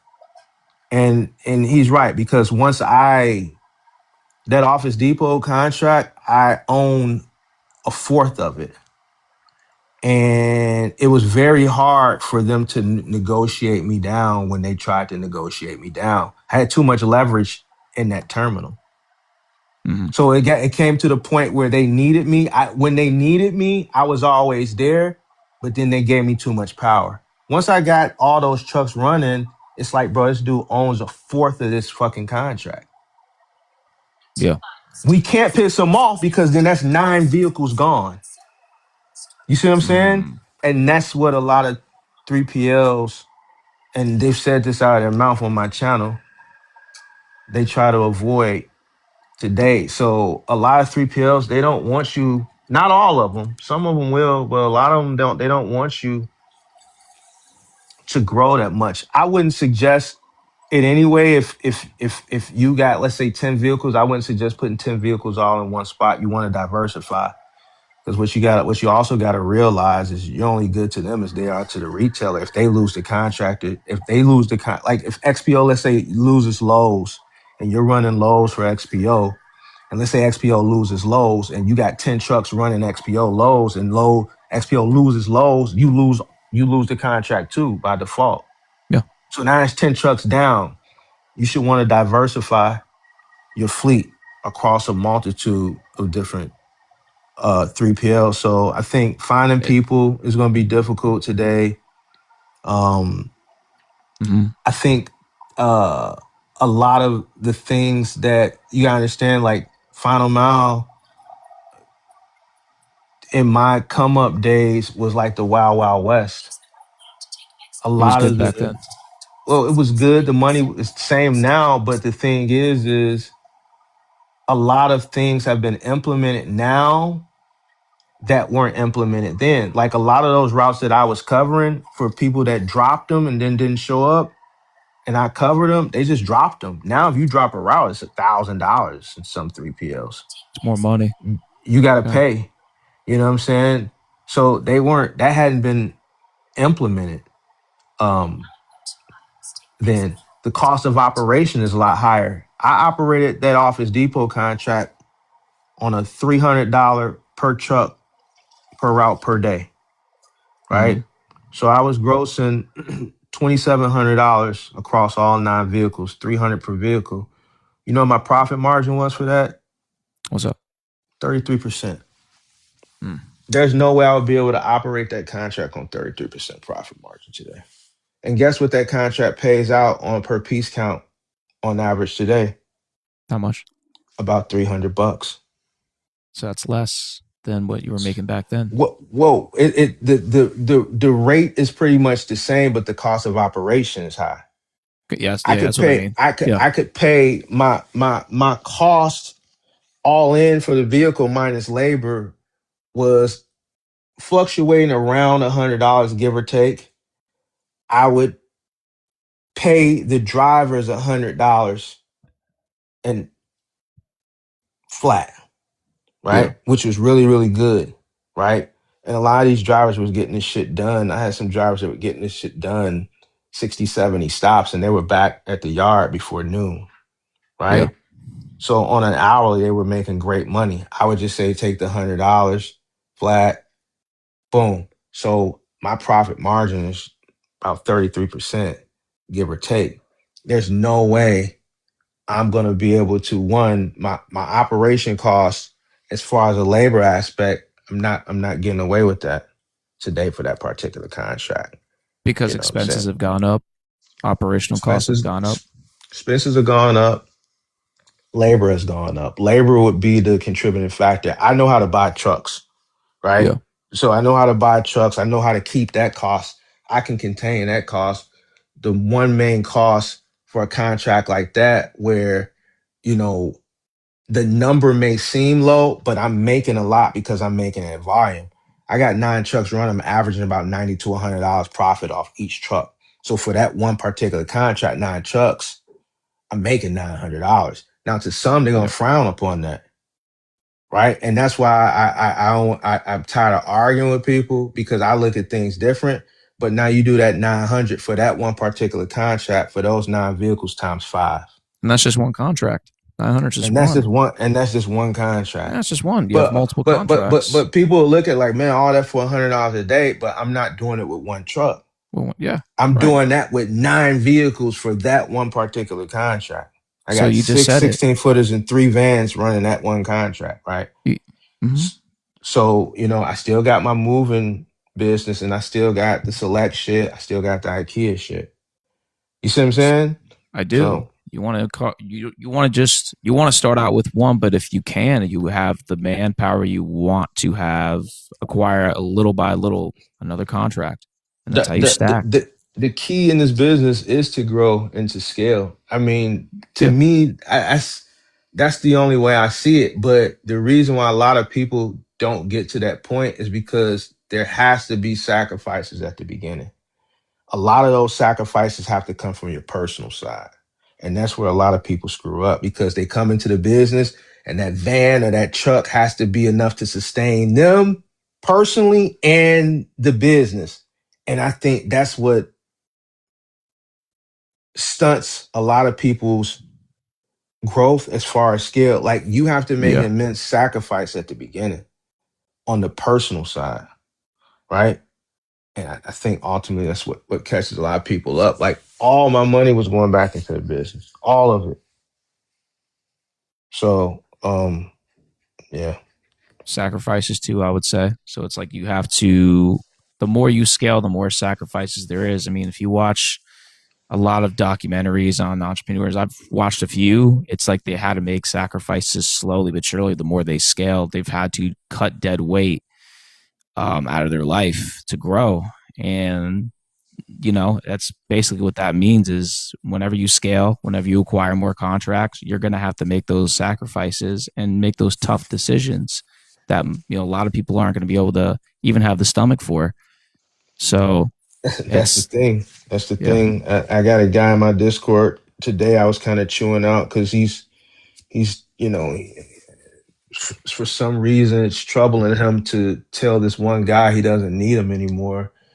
And because the guy stood him up twice, and he's like, man, but he keeps, he's saying he want to work now. And I'm like, bro, screw the dude. Why do you keep telling me and coming in the Discord talking about this guy? I told you 2 days ago, leave him where the hell ever it is he want to be at. Just not over here at your company. Like, you can't be having feelings and caring about, and this may sound crazy, but some people you got to leave where you at. If I give you an opportunity once, give you an opportunity twice, you a no call, no show.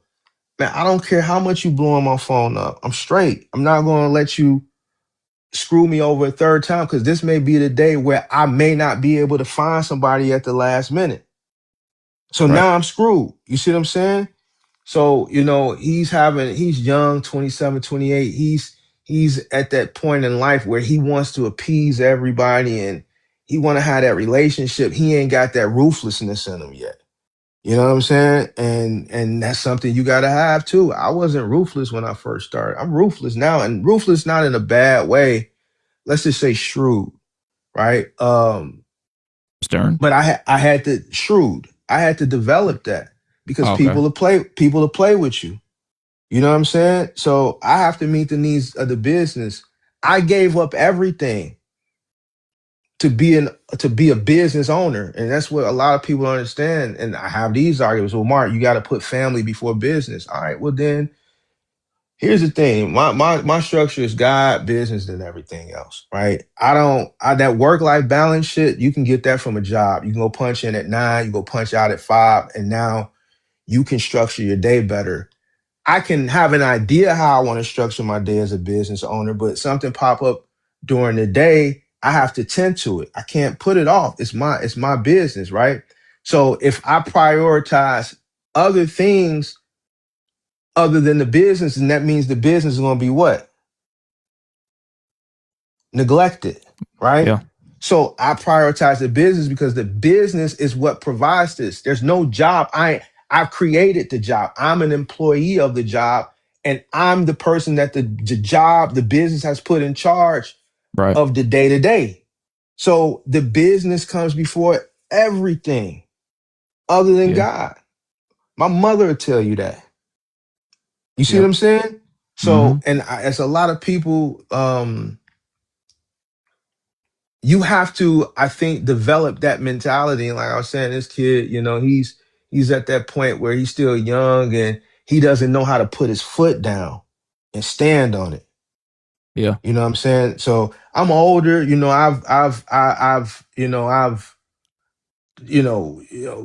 business will humble you, but it'll also build, if you're really about that shit, it'll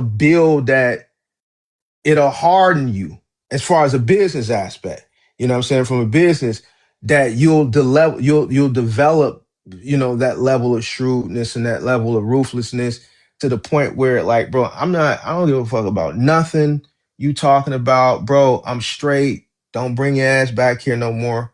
I don't need you. And that's final. I don't care that your baby mama's sick. I don't care that you need the money to pay your rent. I gave you an opportunity. I gave you a second opportunity. I can't get caught up in your personal plights and your personal feelings, because you're gonna end up leaving me hanging again, and then it's gonna be on me. I can't do it, bro. Yeah. So it's sacrifice. Yeah. It's not sacrifice in this aspect. It's just a level of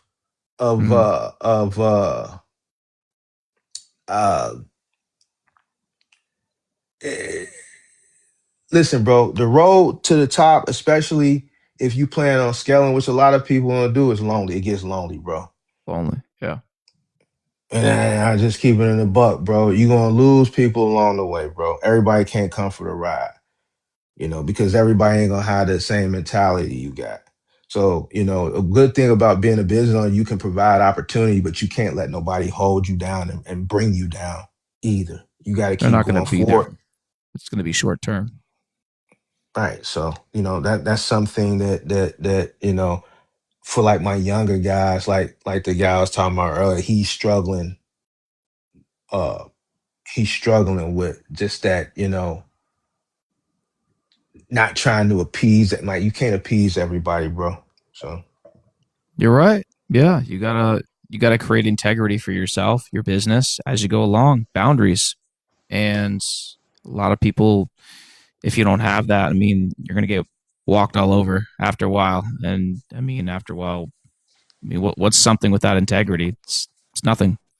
yep. Family too. Like I seen somebody in the chat, I fired a couple cousins. Only person I fired and had to keep bringing back was my brother. Yeah, You know what I'm saying? I couldn't, you know, family's family. mama wasn't going, you know what I'm saying? But like, I fired cousins. I had a cousin hit a car and didn't tell me about it. You know what I'm saying? Fired him, took his check. You know, Yeah, we don't even talk no more. You know, wow. so and that was in 2018. You know, Yeah, so it happens, bro. It is what it is. the road gets lonely, and I mean, at the end of the day, you're gonna find out, who's gonna be truly there, who's not on the road. But you have to stay disciplined. You got to constantly be aware of the wave and forecast like you've done, and not get caught up in the wave, or else you're going to be disappointed in the end, and you're probably going to be. I mean, I've always said this saying: you're either going to evolve or you're going to go extinct. And that's if you. I mean, if you learn how to forecast, then obviously you evolve. But I would say those are a lot of the pieces together that you've put out there for advice. But I think we're going to go ahead and close it out, man. I Yes, sir. absolutely enjoyed having you up here, man. I absolutely enjoyed your story. I think you really brought that story to life whenever I was listening to you talk. I think you gave very solid advice to my viewers in here. And shout out to everybody that gave us 25,000 likes. And we were up to almost 60 viewers at one point. But I mean, I would say you are one hell of a business. You're one hell of a business owner. I'm really glad you came across my path when it happened. I've learned a lot from you as it went along. So I would say you were basically the foundation on where I am now, and I thank you for that, man. I thank you for just people like you, that just keep it real, and isn't gonna fluff anything, is cut and dry. I really like to learn from people like that, honestly, that are just gonna be cut and dry with me. Be like, hey, your structure, it's not good. I'm like, all right, cool. How can we fix it? Like, I like people like that. So I really appreciate you, and I'm sure a lot of people appreciate that type of teaching. I mean, there are going to be people out there that do appreciate it more and more. But yeah, Brian, any final thoughts before we close out? No, it was awesome time up here, and I just enjoyed, getting the information from everything, what he was able to share. Man, it was beautiful, and I definitely will be tuning in, to the YouTube and to Discord, however I can, what I mean, to hear more, because like I said, being 55, I'm older, but I was behind the eight ball a little bit after coming out of the military from some decisions that I made, but Mhm. it hasn't hindered me from going forward. I continue to press on and build off mistakes and, still learning and open to learning. And that's why, joining this podcast was a blessing for me, to open up some things, from a perspective that I hadn't seen uh, before because of the decisions that I had made. Nice. Appreciate you guys for having me on. Yeah. For And sure, bro. if you ever need me to jump on another one of those panels from time to time, Absolutely. get some people in line, man, just let me know.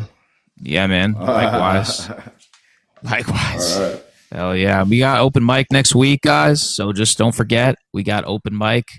Pretty much, that's one of those things as well. I tell the viewers, I mean, I would say open mic is definitely not for the weak. We got all kinds of different people up there. I mean, Mark was up there last month, and he can definitely attest to that. Some people can't handle the truth.